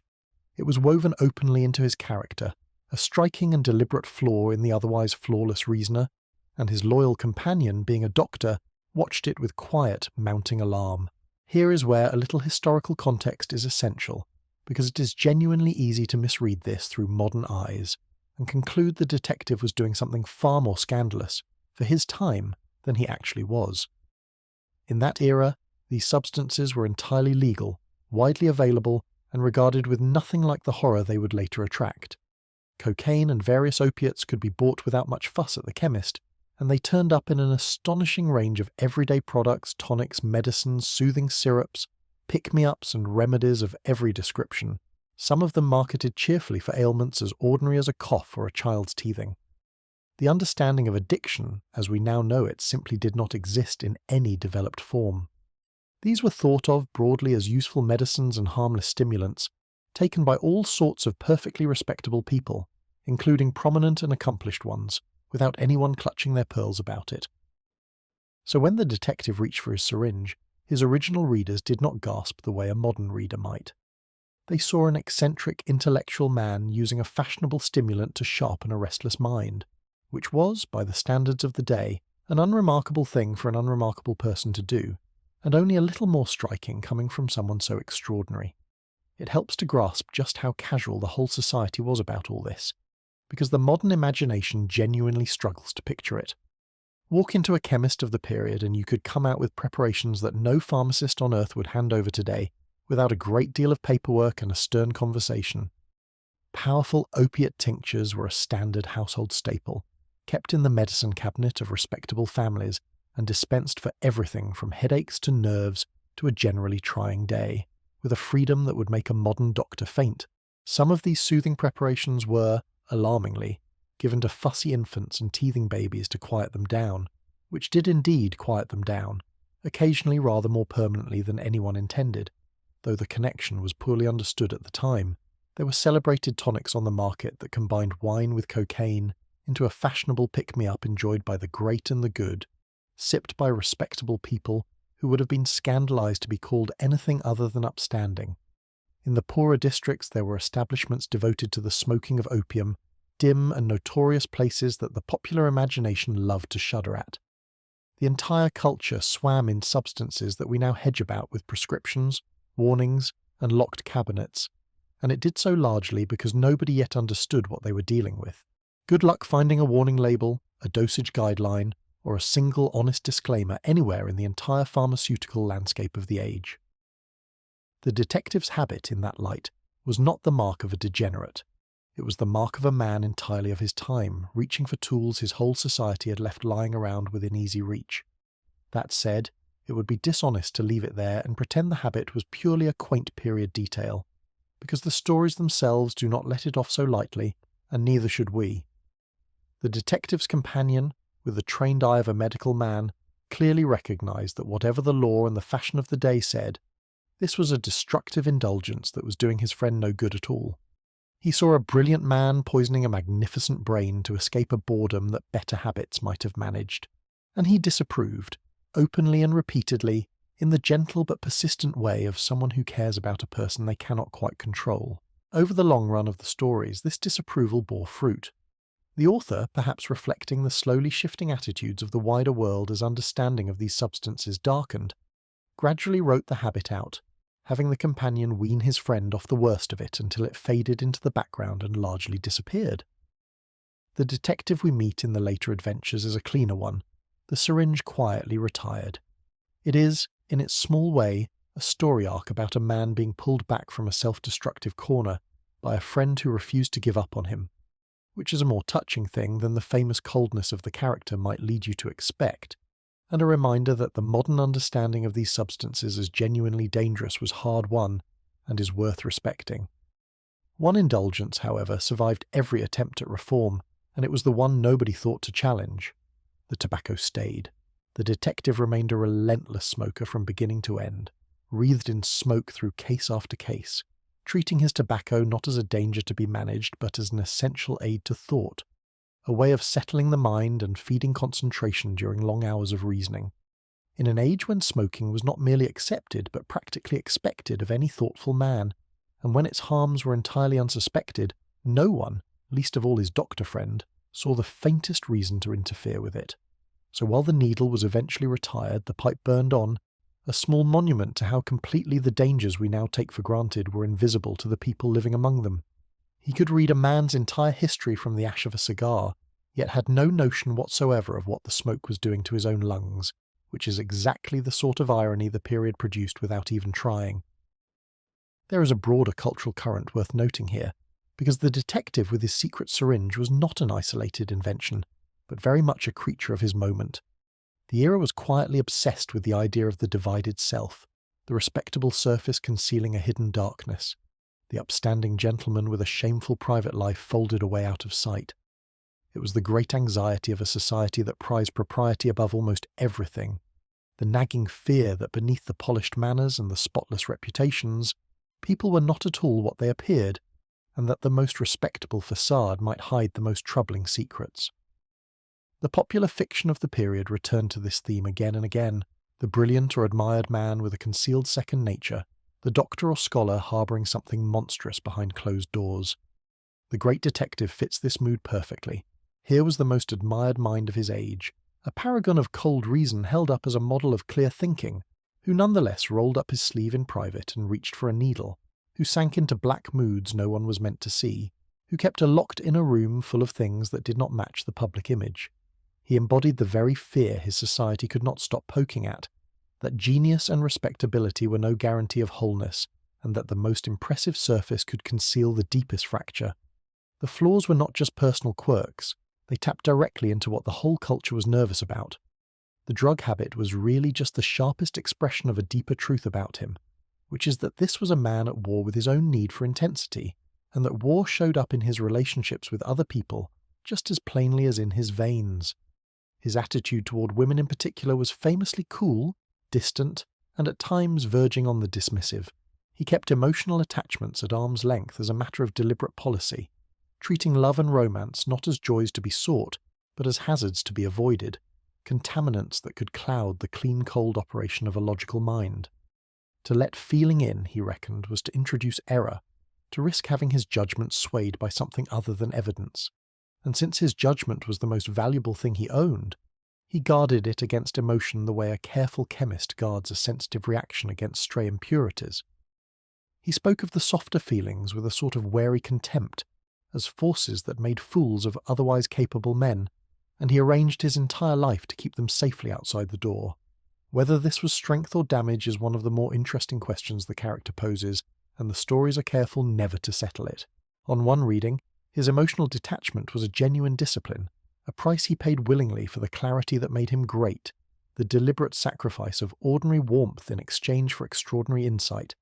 On another, it looks a good deal more like a wound dressed up as a philosophy, the rationalization of a man who was perhaps not so much above human connection as frightened of it, or simply incapable of it, and who found it more flattering to call his isolation a choice than a limitation.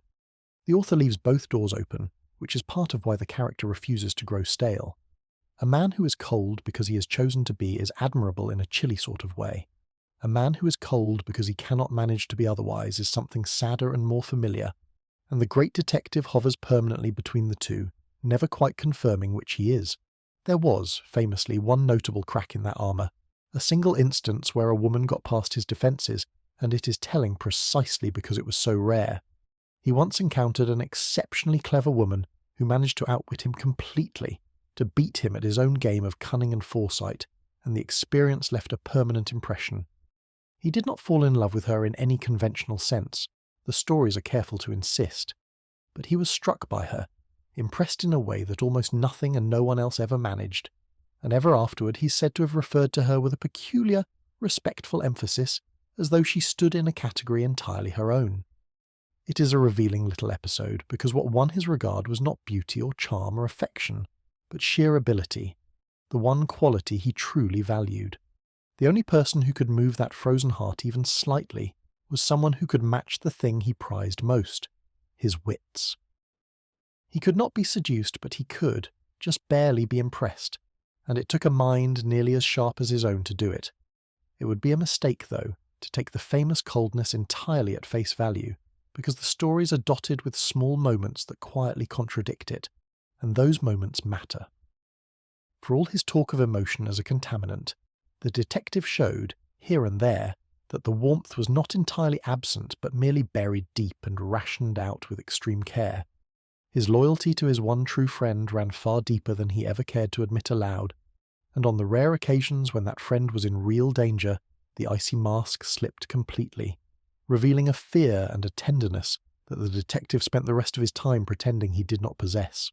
He could show genuine, if gruff, compassion toward a frightened client or a wronged innocent, particularly the weak and the powerless who had nowhere else to turn, and more than once he bent or set aside the strict letter of the law because his own sense of justice told him mercy was the better answer.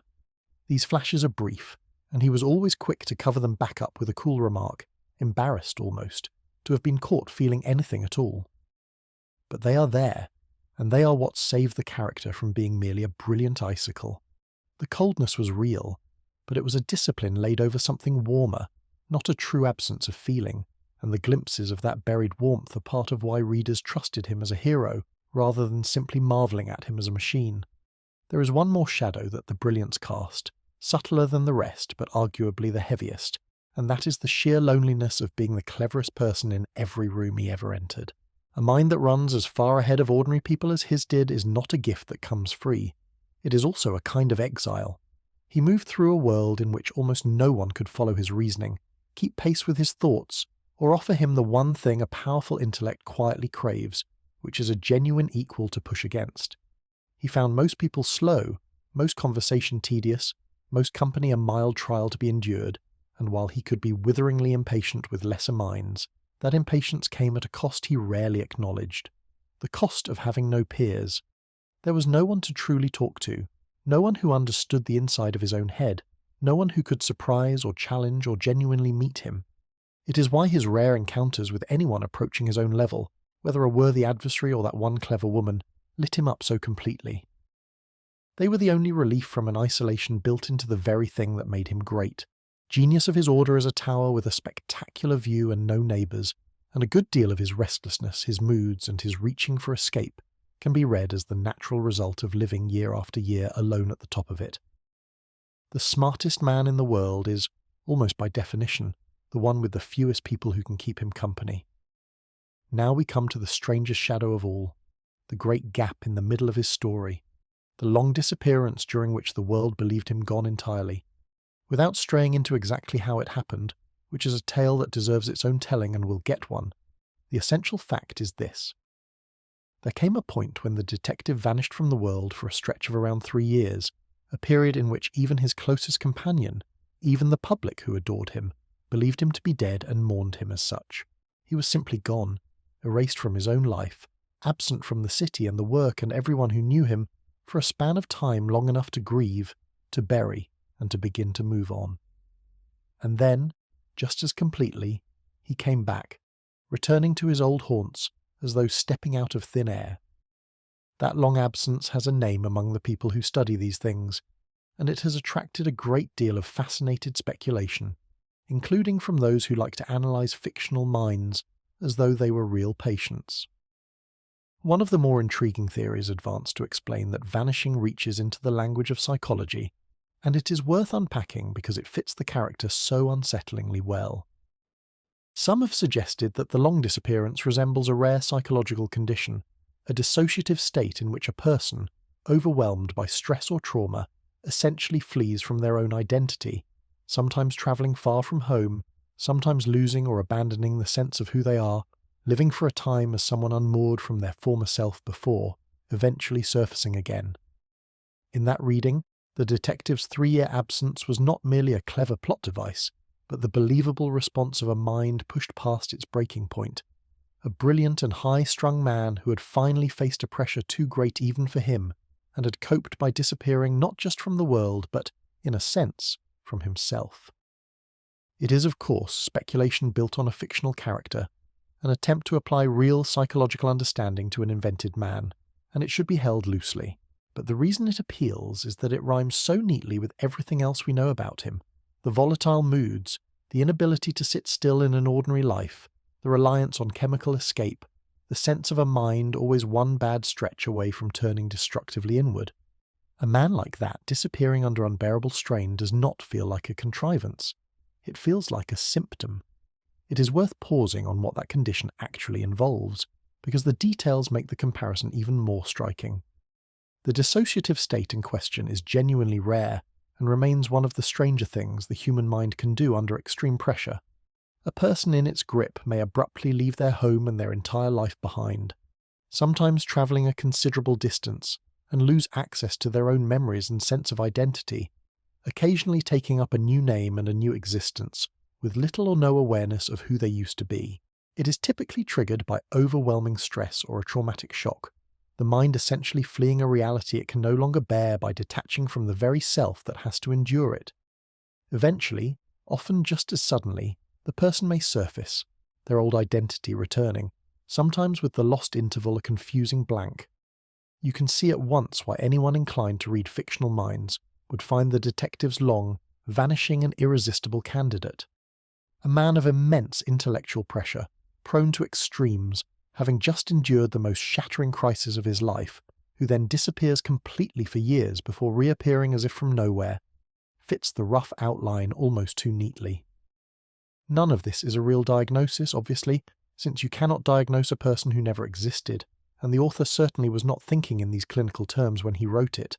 But the fact that a modern psychological lens can be laid over the character, and still find him coherent, still find his behaviour hanging together like that of a real and recognisable human being under strain, is itself a quiet tribute to how thoroughly he was imagined.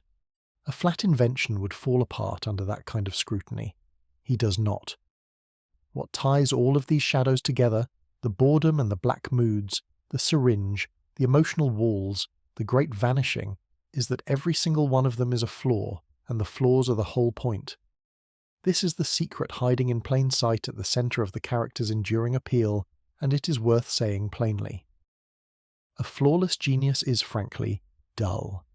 A man who is always right, never tempted, never wounded, never weak, is not a person at all but a wish, a clever puzzle-solving device with a pulse, and audiences sense the hollowness of such a figure even when they cannot name it.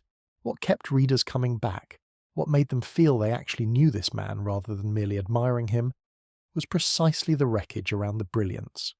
The greatest mind of his age was also a moody, isolated, chemically dependent man who could not hold an ordinary relationship and once fled his entire existence for years. The gleaming intellect came packaged with real frailty, and the frailty is what made the intellect bearable, even lovable. We do not bond with perfection, we bond with the cracks. It is no accident, then, that the one steadying presence in that turbulent life was the friend who shared his rooms, and the more you look at the darkness, the more important that friendship becomes. If the detective was a powerful engine prone to overheating and turning on itself, his companion was something like the cooling system, the ordinary, decent, grounded human presence that kept the whole apparatus from shaking itself to pieces.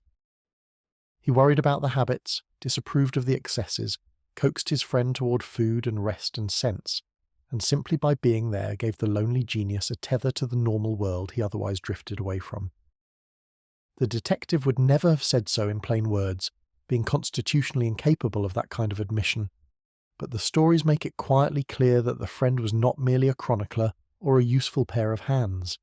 He was the thing that kept the darkness from winning. Without that anchor, it is not hard to imagine the brilliant, isolated, self-medicating man drifting further and further into his black moods and his chemical escapes until there was nothing left to rescue. With it, he had a reason to surface, someone to come back for, a fixed point to steer by. The greatest detective in the world needed more than any clue or method an ordinary good man to keep him human, and the fact that he had one is perhaps the luckiest thing that ever happened to him. And there is a deeper irony folded into all of this, one that closes the loop on the whole portrait. The very qualities that made him a hero were inseparable from the qualities that made him a mess.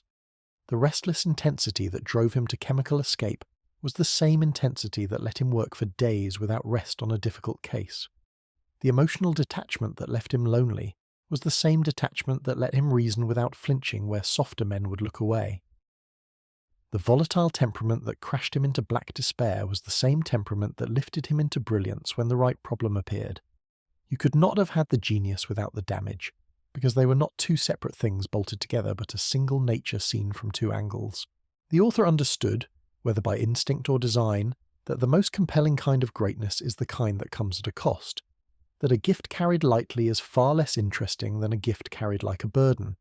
His detective paid, constantly and visibly, for the very abilities the world admired, and that price is what turned a clever invention into a character people have loved for well over a century. There is a telling little contradiction in how he treated himself that sums the whole thing up. He maintained his mind with the obsessive, loving care of a craftsman tending a precision instrument, sharpening it, feeding it problems, protecting it from the dulling influence of emotion and idleness, guarding it as the single most precious thing he owned. His body, meanwhile, he treated as more or less disposable, a vehicle to be run into the ground in service of the mind it carried. He would go without sleep for days when a case absorbed him, forget to eat entirely, push himself to the edge of collapse, and then crash just as hard in the empty aftermath, all without the slightest apparent concern for the toll it took. The contrast is almost comic in its lopsidedness.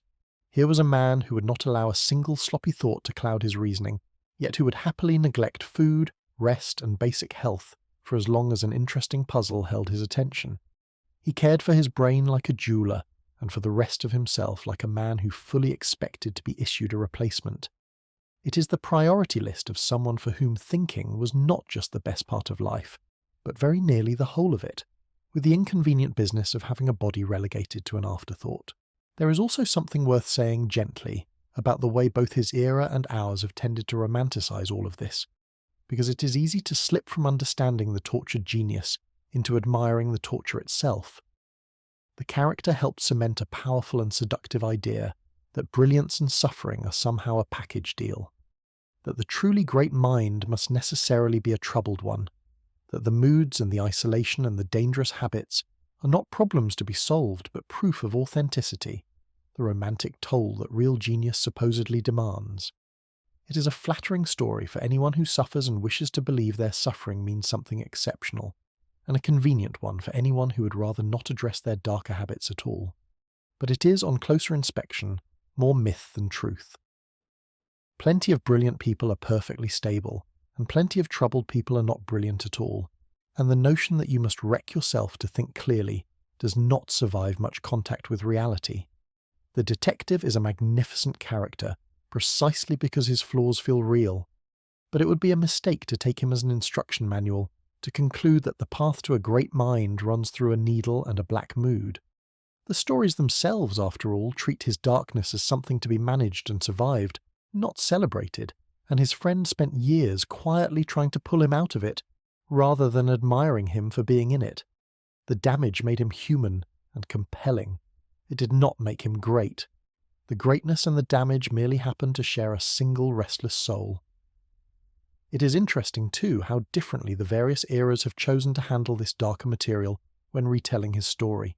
For a long stretch, the popular versions quietly tidied him up, presenting a dignified, pipe-smoking gentleman of impeccable habits, and conveniently forgetting that the original character had a needle in his arm and a black cloud over his head between cases.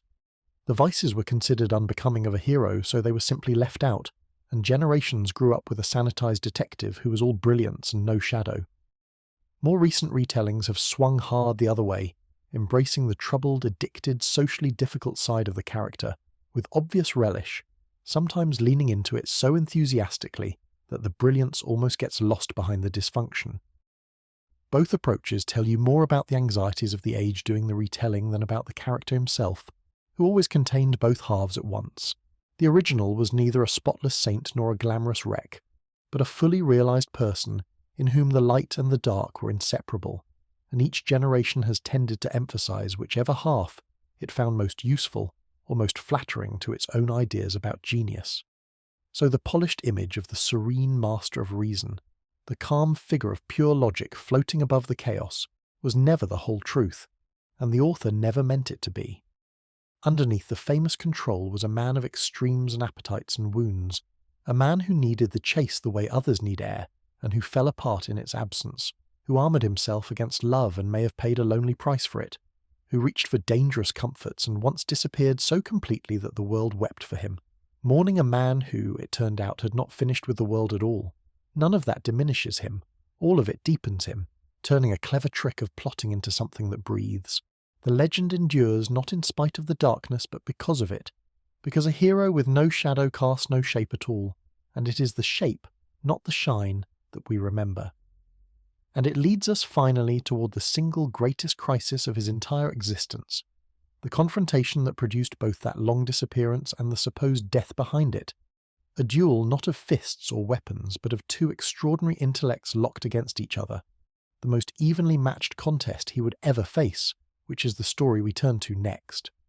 For years, the great detective's deepest problem was the one we ended on, the absence of anyone who could truly meet him, and the author eventually solved that problem in the most dramatic way imaginable. He built him an equal, not a rival detective, not a clever criminal of the ordinary kind, but a dark twin, a mind of the very same calibre pointed in precisely the opposite direction. If the detective was the supreme consultant of order, this new figure would be the supreme consultant of chaos, and the collision between them would produce the most famous death and the most famous resurrection in the history of popular fiction. It would also, along the way, reveal something almost comical about the relationship between an author, his creation, and a reading public that had decided the creation belonged to them now. The enemy arrived wearing the most respectable disguise the era could offer, which, given everything we have seen about that society's terror of hidden corruption, was exactly the right costume. He was a professor, a mathematician of genuine and celebrated brilliance, the kind of man whose name was spoken with admiration in academic circles. His gifts had announced themselves early and spectacularly. While still a very young man, barely into his 20s, he had produced a treatise on an advanced mathematical subject that won him acclaim across the learned world, and a university chair to go with it, and he had followed it with a dense scholarly work on the mathematics of celestial bodies, a book so rarefied that it was said almost no one was qualified to review it. On paper, he was everything the age admired, a self-made intellectual aristocrat, proof that pure brain power could lift a man to the heights. The joke, of course, is that all of it was true. The credentials were not forged, the brilliance was not faked. The monster's respectable surface was genuine respectability, which made him infinitely more frightening than any forger could ever be. Because beneath the academic gown, this man ran crime the way other men ran railways. The detective himself described his enemy with a phrase that has since become permanently attached to him, calling him the Napoleon of the criminal world, the organising genius behind half the wickedness in the great city, and nearly all of the wickedness that went undetected.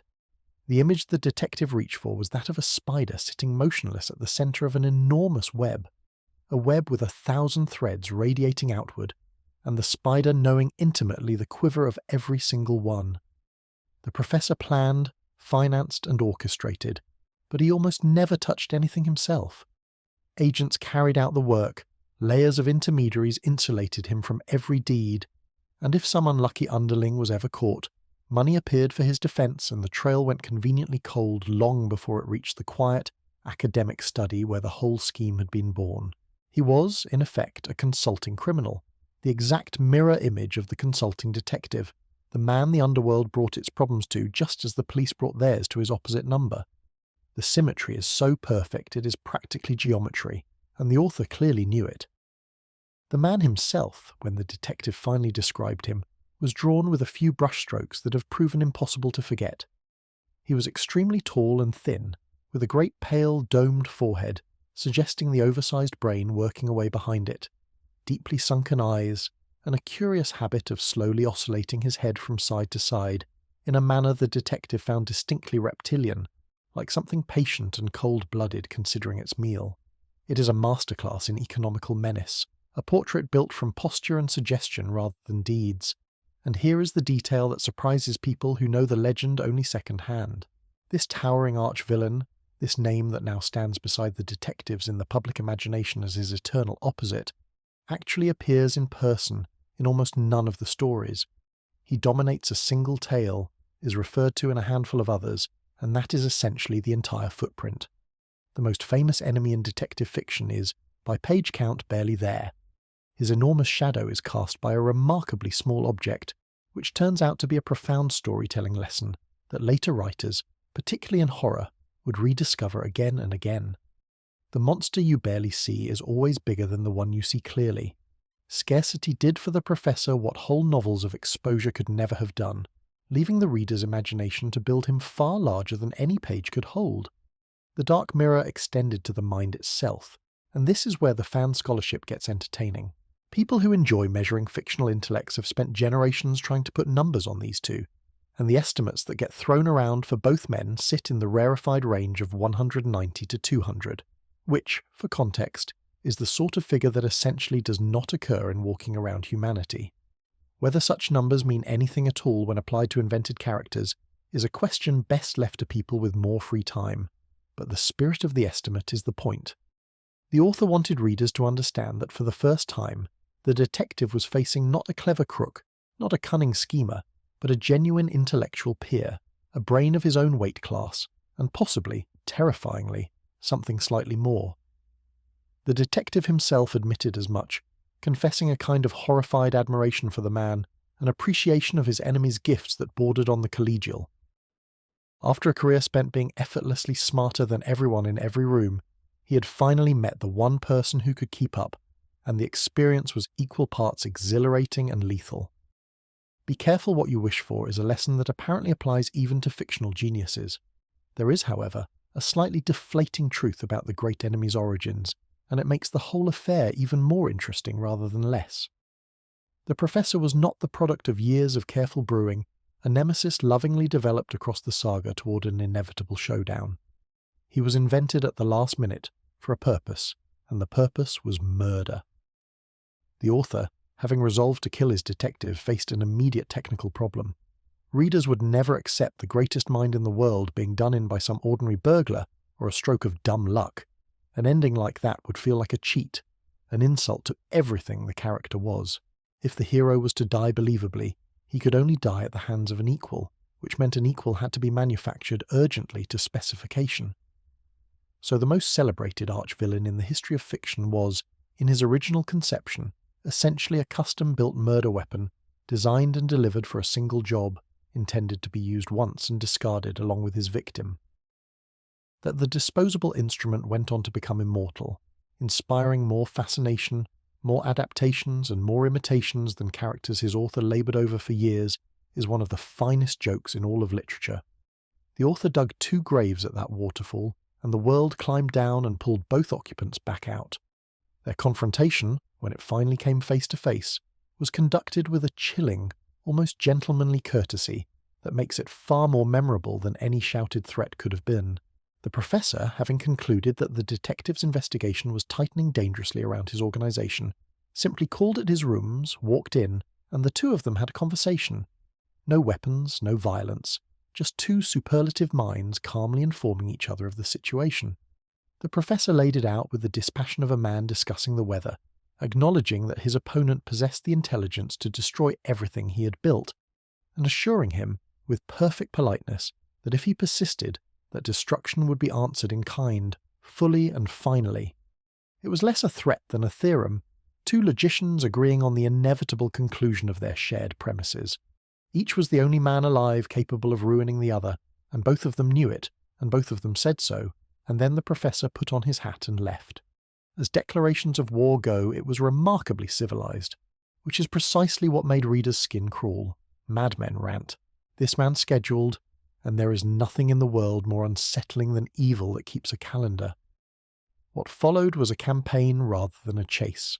The detective worked feverishly to assemble the case that would bring down the entire web in one coordinated sweep, while the web, fully aware of him, began trying to kill him with the same quiet efficiency it applied to everything else. There were arranged accidents that nearly succeeded, near misses in the streets, dangers that closed in from every direction at once until the city itself became unsafe for him.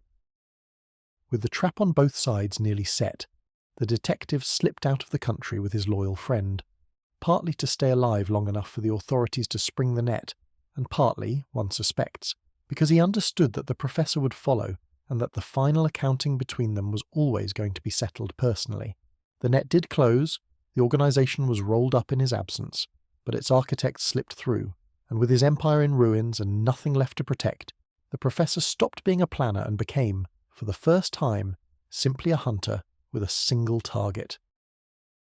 The end came in the mountains of Switzerland, at a real and genuinely spectacular place, a great waterfall where a mountain torrent hurls itself into a deep rocky chasm, sending up a perpetual mist and a roar you can feel in your chest.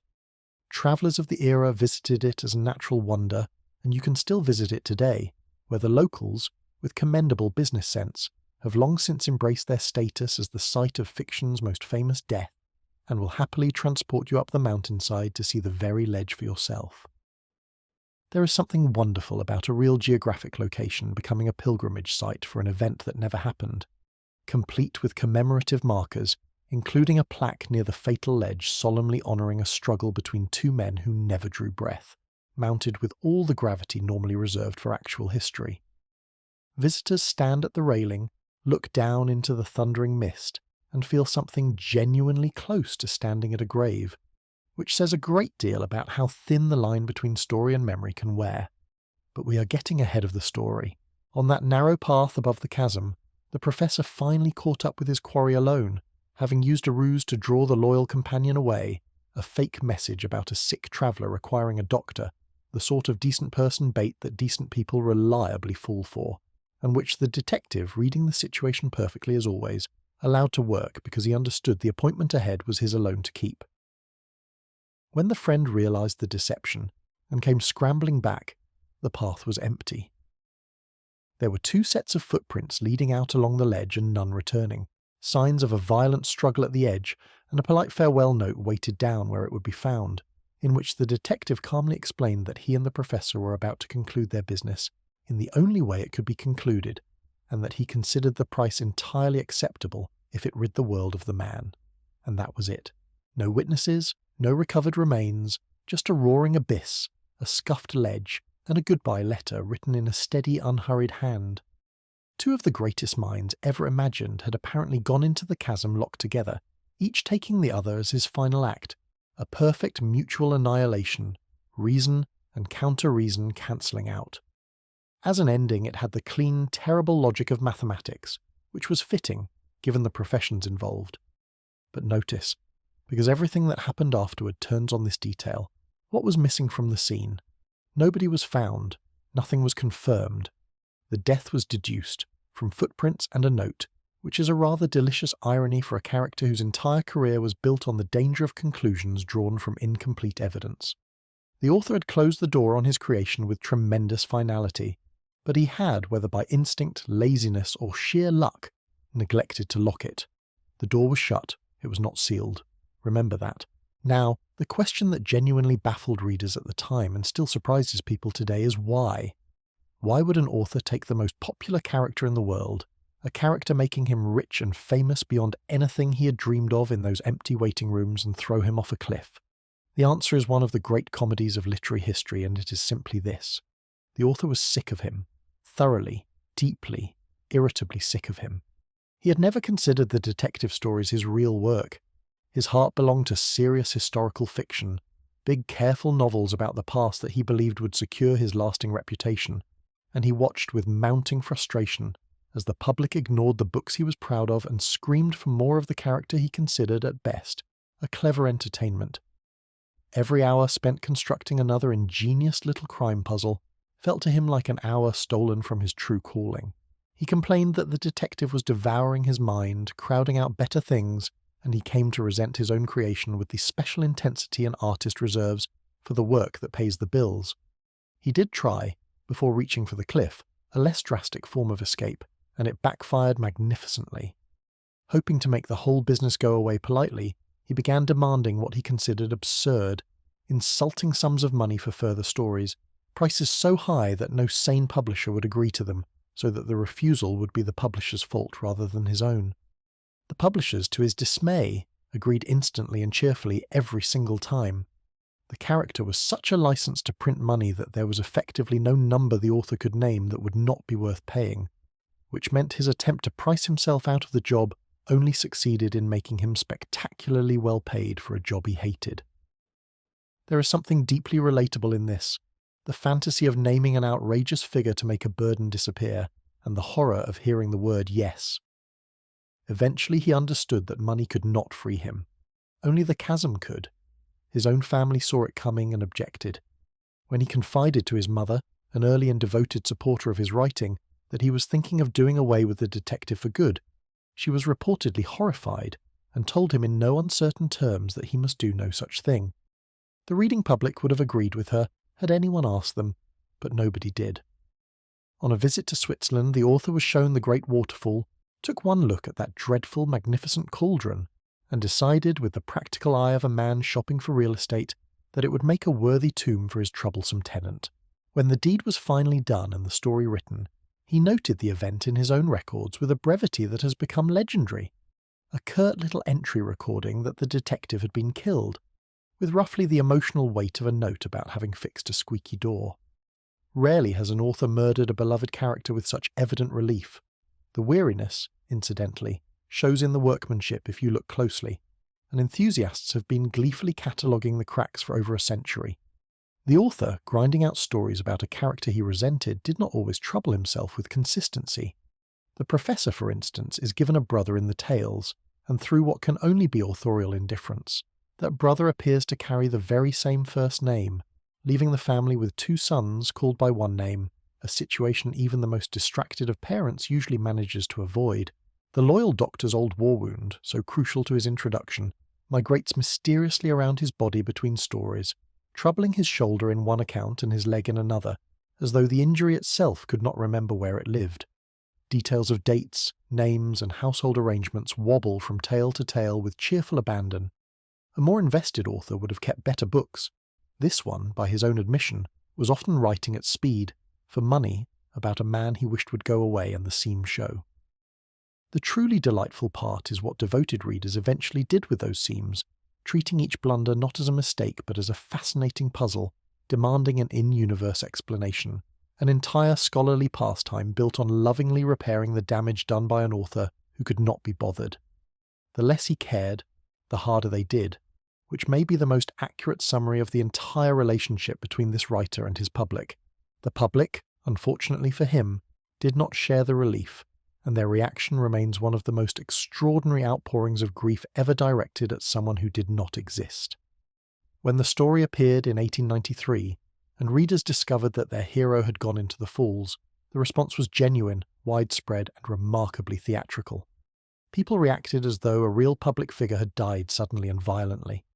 There are persistent accounts of readers, particularly young men in the city, taking to wearing black mourning bands on their sleeves, actual funeral attire for a man made of ink.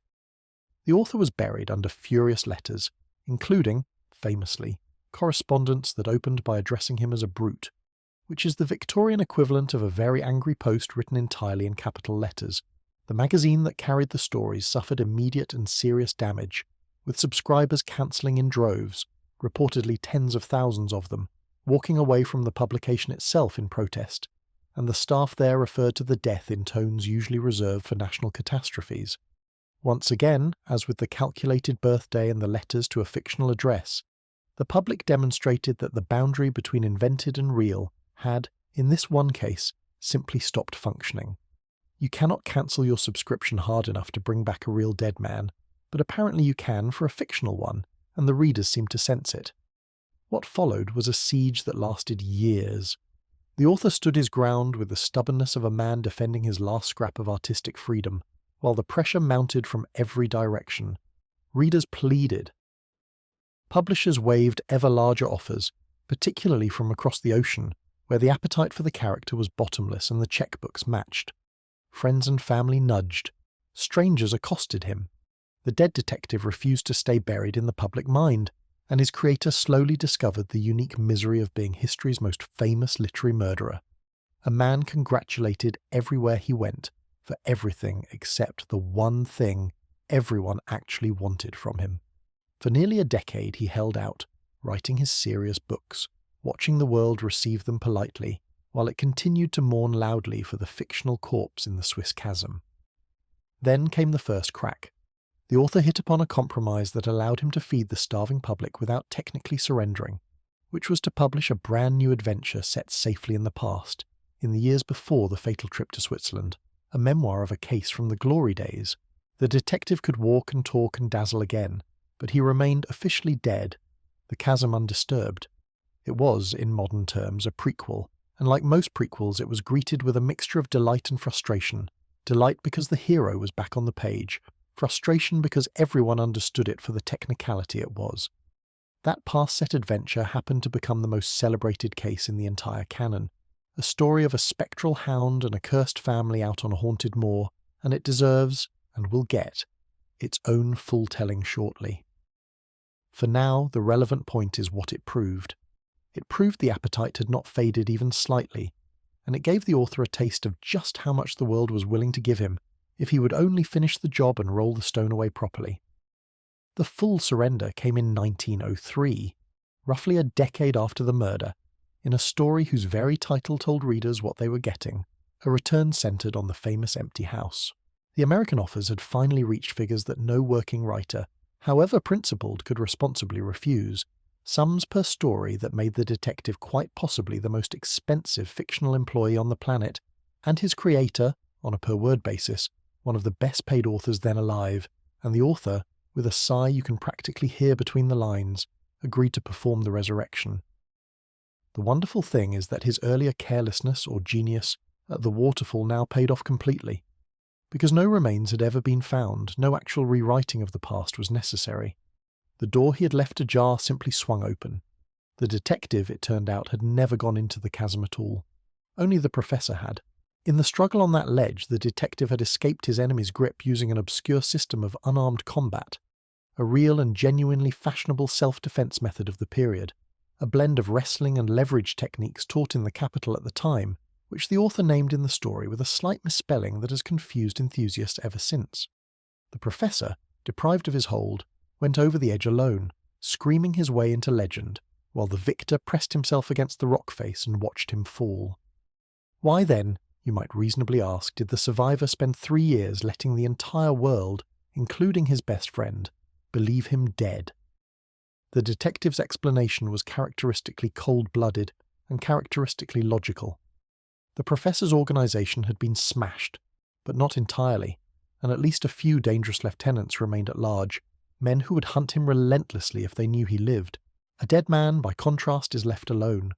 So he stayed dead, wandering the world under assumed identities, letting his enemies relax and expose themselves, and letting his dearest friend grieve a lie for 3 full years, a detail the friend received, when the truth finally came out, with rather more grace than most of us could have managed.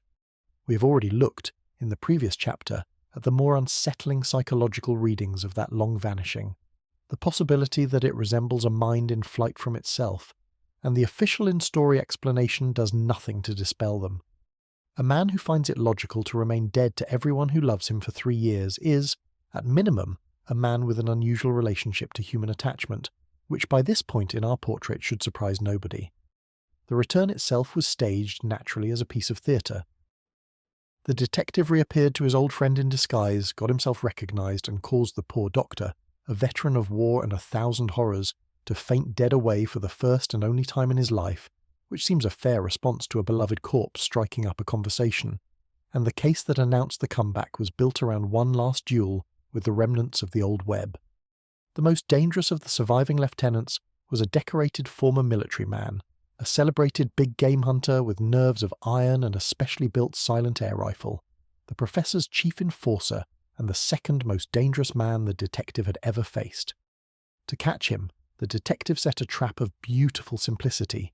Knowing the hunter would try to finish what the chasm had not, he had a lifelike wax figure of himself made and placed in the window of his old rooms, lit from behind so its silhouette showed against the blind, while the long-suffering landlady, promoted for one evening from housekeeper to special operations, crawled along the floor at intervals to shift the dummy's position so it would appear alive. The hunter took the bait, fired his silent rifle from the empty house across the street and put his bullet cleanly through the head of a wax doll, at which point the detective, who had been waiting in the dark of that very house beside him, took him with the police. The man who had supposedly been killed by a fall had returned to catch a killer by pretending to be killable, using a decoy of himself as the lure. As resurrections go, it was less a miracle and more a sting operation, which suited him perfectly. Step back from the plot for a moment and look at what this whole saga actually was, because its true significance lies outside the stories entirely. This was, by most reasonable measures, the first great fan revolt in modern popular culture, the first time a mass audience rose up against a creator's decision about his own work and, through sheer sustained collective pressure, money included, forced him to reverse it. Every modern echo of that pattern, every cancelled show rescued by petition, every character resurrected because the audience refused to accept the death, every franchise dragged back from a definitive ending because the demand never stopped, is running on rails this episode laid down. The author learned, earlier and more painfully than anyone before him, a truth that now governs the entire entertainment industry, which is that beyond a certain level of love, a creation no longer fully belongs to its creator. The public had taken joint custody of the detective, and they outvoted his own author on the question of whether he should exist. The man wrote the stories. The readers, it turned out, owned the man, and no copyright on earth has ever managed to overturn that particular verdict then or since. Authors propose. Audiences, when they love something enough, dispose, and The Fall itself gifted fiction one of its most durable rules. The principle that every reader and viewer now carries in their bones without knowing where it came from. If there is no body, there is no death. The ambiguous demise the character lost over a cliff or in an explosion, or beneath the waves with no remains recovered, has been the standard escape hatch of storytelling ever since. The polite way an author keeps a door ajar while appearing to close it. Whenever a beloved character meets an end that conveniently lacks a corpse, and the audience knowingly mutters that they will believe it when they see the body, that audience is speaking a language invented at a Swiss waterfall. The author, trying his honest best to commit a permanent murder, instead accidentally taught the entire future of fiction how to fake one. The professor's afterlife has been, if anything, even grander than his victims, because he became a template, arguably the template. The shadowy mastermind at the centre of a criminal web, the brilliant adversary who is the hero's dark reflection, the nemesis whose genius matches the protagonist's and whose existence gives the hero meaning, all of it flows downstream from this one sparingly written mathematician. Every cinematic crime lord pulling strings from an elegant office, every recurring archenemy locked in an eternal duet with a brilliant hero, every story built on the idea that a great protagonist deserves one singular, equal, opposite force rather than a parade of forgettable crooks, is working from his blueprint. Before him, detective fiction had villains. After him, it had nemeses, and the difference matters. A villain is an obstacle. A nemesis is a relationship, a bond of mutual definition in which each party is the only one who truly understands the other. Enmity so intimate it borders on its opposite. The two minds that went over that ledge locked together were performing, for the first time at full scale, a dance that popular fiction has never stopped dancing since. And the fact that the original partner was invented in a hurry, as a disposable plot tool, only proves how deep the idea ran. Some inventions are bigger than their inventors' intentions, and this one escaped its purpose within a single story. As for the author himself, he surrendered with as much dignity as the situation allowed and went back to work, producing decades more adventures for the character he had once hurled into an abyss and being handsomely paid for every one of them. He never fully made peace with it. To the end of his life, he remained mildly bewildered and faintly annoyed that of everything he had written, the histories he sweated over, the serious work he prized. It was the eccentric detective who commanded the world's love, the creation he had tried hardest to escape proving to be the only one the world refused to let go. There is a lesson in there about artists and audiences that every creator since has had to learn for themselves, usually the hard way. You do not get to choose which of your children the world adopts. And the world, having adopted this one, demanded next to hear about his most famous case of all, the one from those resurrected glory days, out on a fog-soaked moor where an ancient family curse, a spectral beast, and a very modern murderer were waiting in the dark, which is exactly where we are headed now. That past-set adventure, the compromise that cracked the author's resolve before the full resurrection, deserves to be told properly, because it did not merely feed a starving public. It became the single most famous detective story ever written, the case that even people who have never read a word of the originals can vaguely describe, and it achieved that status by doing something audacious. It took the champion of pure reason and dropped him into a ghost story. The seed of it was planted, fittingly enough, on holiday. The author was spending time with a journalist friend, and somewhere between rounds of golf the friend began telling him the old legends of the West Country, tales of spectral hounds that haunted the lonely uplands, monstrous black dogs with blazing eyes that ran the night and dragged the guilty to their doom. Regional Britain is absolutely stuffed with stories like this. Every county seems to have its own demonic dog, and most of them have terrified generations of travellers without ever troubling literature. But this particular telling landed in the one imagination on earth best equipped to do something with it. The author was electrified. Here was atmosphere, dread, an ancient curse, everything his orderly detective stories usually lacked, and he began building a tale around it almost immediately. The only problem was that the story needed a strong central figure to investigate the horror, and the author, with what one imagines was a long, weary sigh of recognition, admitted to himself that he already owned the perfect man for the job. He was just, inconveniently, dead. Hence the elegant dodge we have already seen, a case from the files of the glory years, the corpse left respectfully undisturbed at the bottom of his Swiss chasm while his younger self went to work. The legend the friend shared was not invented from nothing either, which makes the book's dark glamour even richer. The folklore of that corner of England really does include a wicked squire of centuries past, a local landowner of such evil reputation that when he died, the story went, black hounds were seen racing across the moor to howl at his tomb, and the locals took the precaution of building a heavy structure over his grave, apparently on the principle that a man that unpleasant might not have the decency to stay in it. Generations of country folk genuinely avoided the spot after dark. The author took that authentic seed of regional dread, crossed it with the wider national stock of phantom dog legends, and grafted the whole thing onto an invented noble family, which is exactly the right way to handle folklore, respectfully stolen and dramatically improved. The journalist friend, for his part, occupies a slightly awkward footnote in literary history. He contributed the original legend, helped tour the author around the landscape, and was generously credited and paid at the time.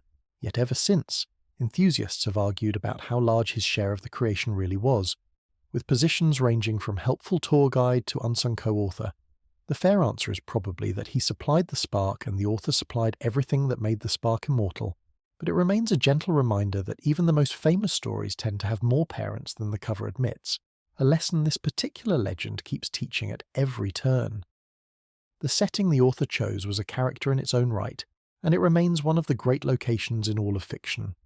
The action leaves the gaslit capital entirely and travels to the far southwest of England, to a vast stretch of high, wild, almost prehistoric country, a great upland of granite and heather and bog where the wind never stops, and the works of man thin out to almost nothing. It is a landscape of weathered stone outcrops looming like ruined castles, of ancient hut circles left by people gone 4,000 years, of sucking green mires that look like innocent meadow and will swallow a pony whole, and of sudden fogs that erase the world in minutes. Even today it is a place that makes visitors lower their voices. In that era it felt like the edge of the known world, and to complete the cheerful picture, the region was famous for exactly one human institution, a grim and isolated prison built during the wars against Napoleon to hold captured enemy soldiers, which by the time of our story housed convicts instead. The author even seasoned his plot with an escaped prisoner loose on the moor, a desperate violent man hiding among the rocks, just in case an ancient demon hound was somehow insufficient to keep readers nervous. Subtlety was apparently for other books. The engine of the plot is a family curse, and it is a magnificently lurid one. The tale reaches back some 3 centuries to the wicked ancestor of a noble local family, a cruel and godless man whose idea of an evening's entertainment ran considerably darker than cards. According to the legend, preserved in a crumbling family manuscript, this ancestor seized a young woman who had refused him, and when she escaped across the night moor, he set his hounds on her trail and rode out roaring after her. What found him out there, the story insists, was not justice of any earthly kind. He was discovered dead in a moonlit hollow, and standing over him was a gigantic black hound, a thing of nightmare with fire about its eyes and jaws, which tore out the wicked man's throat before the horrified eyes of his companions. From that night forward, so the legend ran, the hound haunted the family line, and male heirs of the house were warned to avoid the moor in the dark hours when the powers of evil are exalted. As family heirlooms go, most people inherit a clock or some disappointing silverware. This family inherited a demon. Now, a curse 3 centuries old is easy to smile at from a comfortable distance, which is why the author was careful to bring it lethally up to date. As the story opens, the current head of the family, an elderly and kindly baronet, has just been found dead in the grounds of his own estate, his face twisted in terror, having apparently died of sheer fright while fleeing from something. The official verdict was heart failure, which satisfied the official mind completely.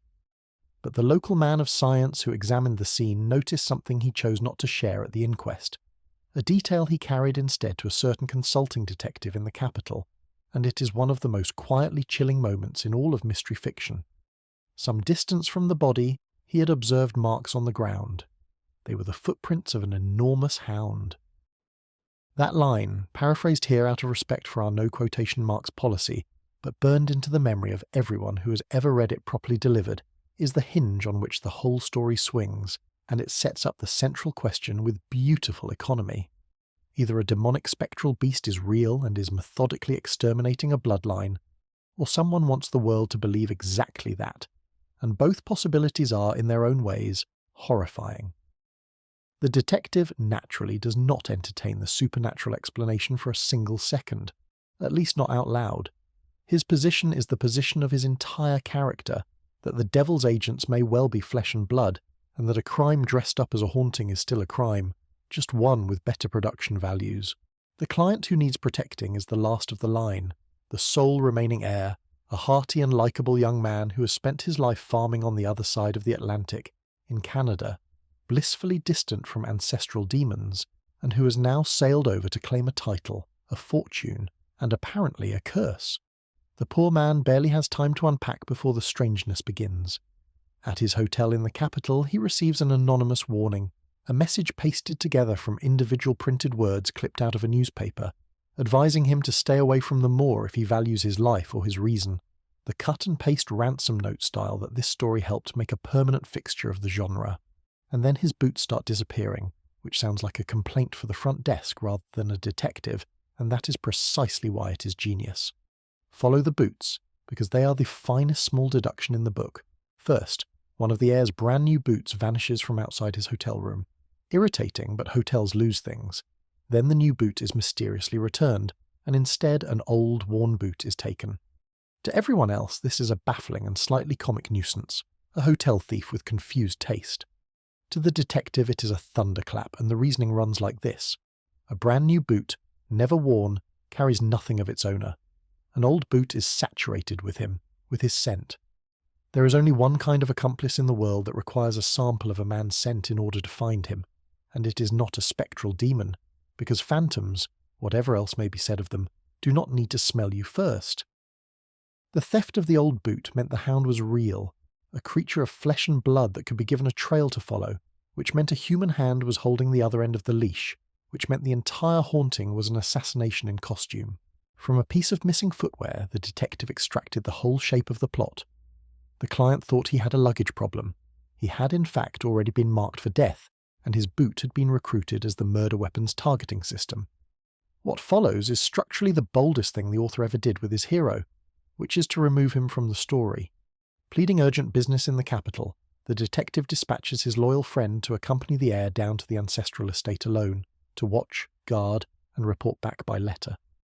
And so the most famous detective in fiction disappears from the middle of his own most famous case, and the book becomes, for a long marvellous stretch, the Doctor's story. A man of ordinary courage and ordinary perception alone in an extraordinary landscape.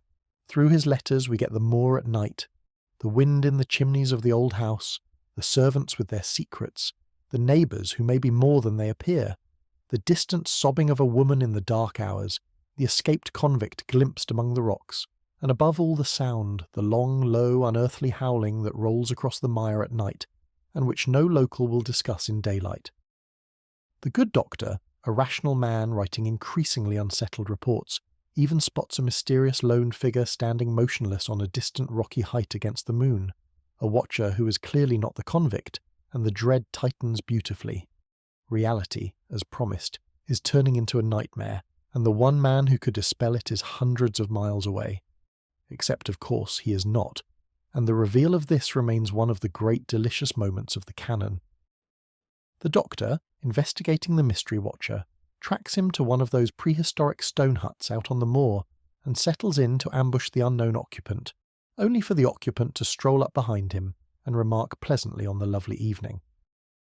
The detective had been on the moor the entire time, living rough in a Stone Age hut, supplied secretly with food, watching everyone, including his own dear friend, from a careful distance. His explanation was pure cold logic, namely that if the enemy believed him absent, the enemy would act freely, and that his friend's reports were more useful when their writer did not know he was being shadowed. The Doctor's feelings about discovering that his solitary ordeal had been conducted under benevolent surveillance the whole time can be imagined, and the detective's serene indifference to those feelings is, by this point in our portrait, entirely in character. He had, once again, treated the people closest to him as pieces on a board. The defence, as always, was that he plays the board better than anyone alive. 2 threads from the Doctor's lonely vigil resolve in ways worth pausing over, because they show how tightly the author wove the net. The escaped convict, that secondary menace prowling the rocks, comes to a grim end out on the night moor, and the manner of it quietly confirms the entire boot deduction. The fugitive had been supplied with cast-off clothing, garments that had previously belonged to the heir, and on the night he died he was wearing them while fleeing in terror from something across the dark country, before falling to his death among the rocks. The implication lands like a stone. The hound had been given the heir's scent and had followed it faithfully, straight onto the wrong man, a hunter doing its job perfectly with tragically misdirected aim. The supernatural explanation could never account for such a mistake. A demon pursuing a bloodline does not get confused by a hand-me-down jacket. A flesh and blood animal tracking a smell does. Even the story's body count was quietly arguing on the side of reason, and the anonymous warning pasted from newspaper clippings finds its author too, in the unhappy woman bound to the villain, presented to the neighbourhood as his sister, but in truth his wife, a captive of his charm and his cruelty who had tried, in the only deniable way available to her, to wave the next victim away from the trap. Her newspaper scissors were an act of quiet courage that very nearly worked, and her eventual testimony helped close the case. Even in a tale of demon dogs, the author found room for the era's more ordinary horror, a clever man holding a woman's life hostage, and for the small, stubborn resistance she managed anyway. The endgame is the most atmospheric sequence the author ever wrote. The villain of the piece, when the detective finally exposes him, turns out to be a quiet, mild-seeming neighbour, an enthusiastic naturalist forever pottering about the moor with his collecting net, who is in truth a hidden member of the cursed family itself, a forgotten branch with a very direct interest in shortening the line of inheritance, the respectable surface concealing the predator, a theme we have met before in this story, and which the author clearly could not resist one more time. His method was the legend itself. He had acquired an enormous half-starved hound, kept it hidden in the heart of the great mire, and painted it with a preparation of phosphorus so that it glowed in the dark like a thing from the pit, then loosed it, guided by scent at his relatives, counting on terror, weak hearts, and 300 years of folklore to do the rest, and to keep every witness babbling about demons instead of dogs. It is, you must admit, a genuinely brilliant scheme, weaponized superstition, a murder method with built-in deniability, defeated only because one man in England categorically refused to believe in ghosts. To finish it, the detective did something that tells you everything about his priorities, and it is the moment the plan called for from the beginning. He needed the villain to commit himself irrevocably, to loose the hound at his target in conditions where it could be witnessed and stopped, and for that he needed the target walking alone across the moor at night. So he used the air as live bait. The young man, kept carefully ignorant of his role, was sent strolling home in the dark across open country while the detective and the doctor lay hidden in the rocks with revolvers, and the knight, with a fine sense of drama, chose that moment to send a wall of fog rolling in off the mire, thick enough to swallow the path and very nearly the entire plan.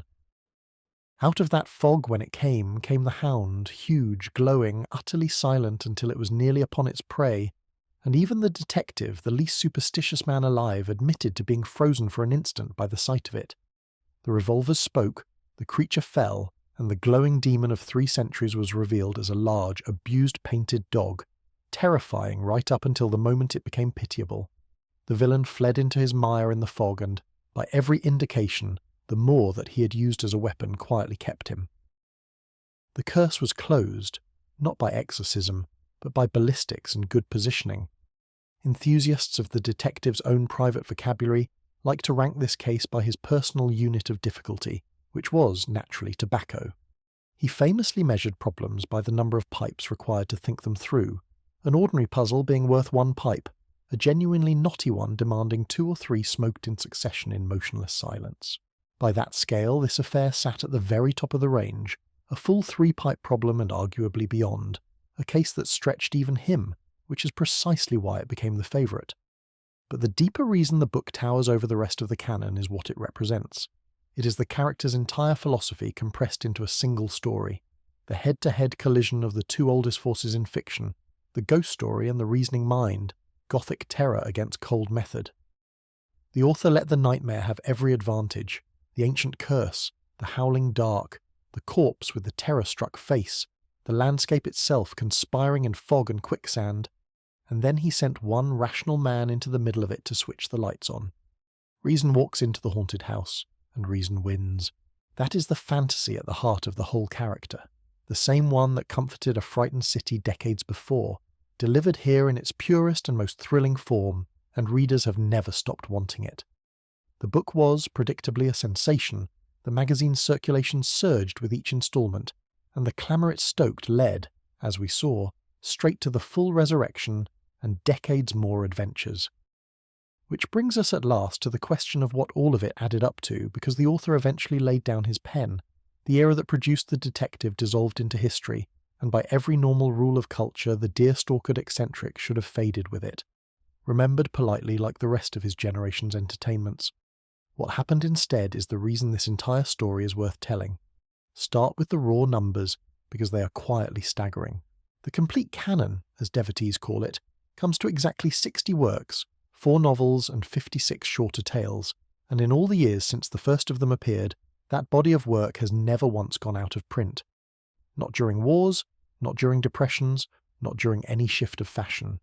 Somewhere, continuously, for more than a century, presses have been printing this man, and the writing about him has long since dwarfed the writing of him. The books, essays, studies, and articles devoted to the detective number, by the standard count, north of 24,000, which means the commentary outweighs the canon by a ratio that would embarrass most religions. Entire careers have been spent annotating 60 stories that their own author considered light entertainment. He spent his life hoping to be remembered for his serious work, and posterity responded by founding an academic industry around the character he threw off a waterfall. The author's own later years, before we leave him, contain 2 postscripts so perfect that no novelist would dare invent them. The first is an irony of almost cosmic proportions. The man who created the most relentlessly rational mind in all of fiction, the character who refused on principle to believe in a single ghost, spent his final decades as one of the world's most prominent champions of spiritualism, the belief in communication with the departed, touring the globe to lecture on seances and the world beyond, and famously throwing his considerable public weight behind a set of photographs taken by 2 young girls, which purported to show actual fairies at the bottom of an English garden. Photographs that were, decades later, cheerfully admitted to be paper cutouts. There it is, in one biography, the entire human comedy. The creator of the Supreme Skeptic, the father of the man who would have exposed those fairy pictures over breakfast without setting down his toast, was himself a believer of the most open-hearted and credulous kind. People who knew both the author and the work were left to marvel that the detective was, in this one crucial respect, not a self-portrait but a self-correction, the author writing the rigour he did not possess. The character would have despaired of his maker, and somewhere in the long afterlife of fiction, one suspects he does. The second postscript redeems everything, and it ties the whole story off with unexpected grace. Because the author, whatever his softness about fairies, did on several occasions become his own creation in the way that actually mattered. When he encountered real miscarriages of justice, real men convicted on flimsy evidence and rotting under sentences they did not deserve, he took up their cases personally, applying exactly the methods he had spent his career writing, examining the physical evidence, testing the official story against the facts, demolishing sloppy police reasoning point by point, and campaigning loudly until the verdicts cracked. In the most celebrated instances, he helped clear men whom the entire system had failed, including one case where his analysis of the supposed evidence, conducted with a thoroughness his detective would have approved of, exposed the conviction as untenable and helped force its reversal, contributing along the way to reforms in how the country handled appeals. The man who invented the defender of hopeless causes ended up serving as one himself, unpaid and unasked, simply because people in despair wrote to the creator when they could not write to the creation. Having spent years receiving mail addressed to an imaginary detective, the author finally answered some of it in person and acquitted himself honourably. It is the finest answer available to anyone who dismisses the stories as mere entertainment. The fantasy of the incorruptible, clear-eyed champion reached out of the page at least a few times and actually freed actual prisoners, which is more than most serious literature ever manages. The screen, when it arrived, adopted him instantly and has never let go. He holds the distinction of being the most frequently portrayed human literary character in the history of film and television, with the count of actors who have taken the role standing comfortably over 100 and still climbing, a parade of detectives stretching from the silent era to the streaming one. The early record belongs to a performer named Ayla Norwood, who played the part an astonishing 47 times in the silent years and won praise from the author himself for the eerie accuracy of his transformation. The 1930s brought Arthur Wantner, whose 5 films gave that generation its definitive likeness, a face so close to the old magazine illustrations that audiences felt the drawings had stood up and walked. And then came the pairing that fixed the image for the better part of a century, Basil Rathbone as the detective and Nigel Bruce as his doctor, a partnership so popular that it carried the characters far beyond their original era, even sending them, in wartime films, up against the enemies of the day, which tells you something about what the character had become. He was no longer a period piece. He was a portable idea, detachable from his own century, equally at home fighting whatever darkness the present moment could supply. One side effect, it must be said, was less fortunate.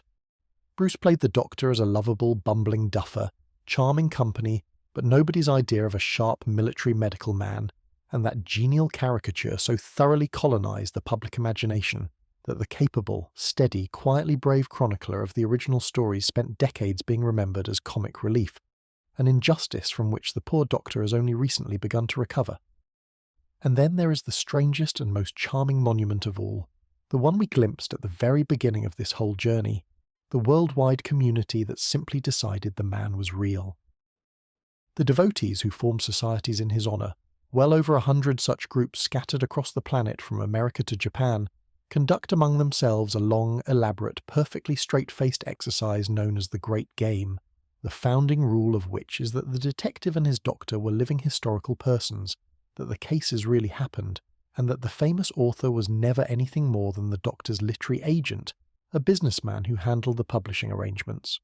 Within the game, every one of those inconsistencies we noted earlier, the wandering wound, the wobbling dates, becomes not sloppy writing but precious evidence, a discrepancy in the historical record demanding scholarly resolution, and members produce learned papers reconciling the unreconcilable, with footnotes and immense satisfaction. It is one of the most sophisticated jokes ever sustained, a parody of scholarship conducted with genuine scholarly skill, played continuously for over a century by people who include judges, scientists, and heads of state among their number, all soberly pretending together. The calculated birthday we mentioned in our opening, that precise January date in 1854, is a product of exactly this devotion, reasoned out from scattered clues in the tales by people who knew perfectly well there was no baby, and celebrated annually anyway with dinners and toasts. Humanity contains multitudes, and a measurable portion of those multitudes would rather live in a world where this particular man existed and has simply arranged by collective agreement to do so. Reality remarkably keeps meeting them halfway. When the author died in 1930, full of years and honours, and still mildly exasperated by his most famous creation, the city itself performed a kind of tribute that no one could have planned. The famous street was reorganised and renumbered around that time, and in the shuffle, the legendary address, which had never actually existed during all the decades the stories were being written, suddenly did.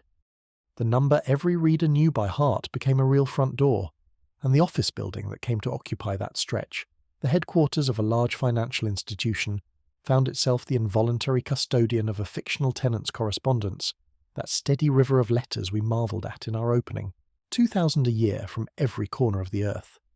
The institution, displaying a sense of humour banks are not generally famous for, eventually employed a member of staff whose duties included answering the great detective's mail, gently informing correspondents that the consulting detective had retired to the countryside to keep bees and was unavailable for casework. Think about that arrangement for a moment. A real corporation paid a real salary to a real person to manage the diary of a man who was never born. There is no tidier proof of everything this story has been arguing. Commerce, of course, noticed all this devotion long ago and has been cheerfully monetizing it ever since. That instantly readable silhouette assembled by the accidental committee we met near the start, the hat, the pipe, the profile, turned out to be one of the most valuable visual shorthands ever created, a free gift to the advertising and souvenir industries, who have attached it to everything from tobacco and tea to board games, pub signs, tourist mugs, and products with no conceivable connection to detection whatsoever. The figure sells because it communicates instantly, in any language, without a word, a whole bundle of meanings, intelligence, trustworthiness, the promise that the truth can be found.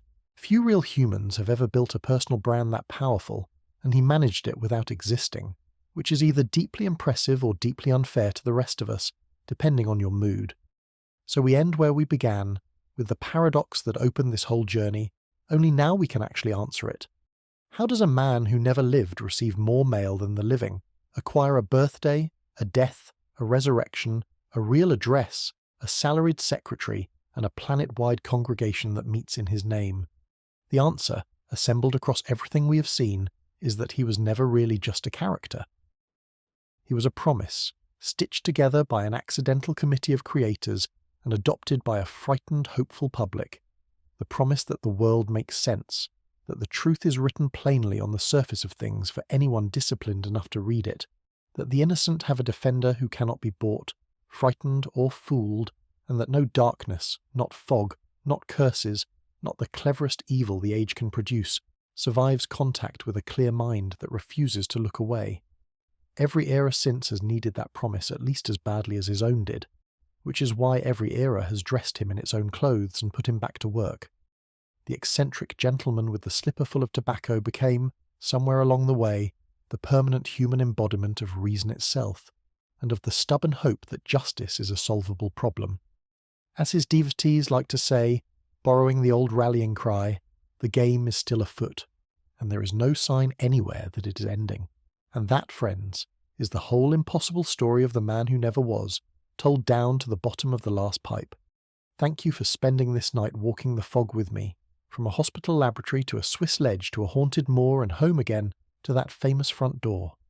Wherever you are listening from, it is time to let the gaslights dim and the city go quiet. Good night to every one of you, and the sweetest of dreams.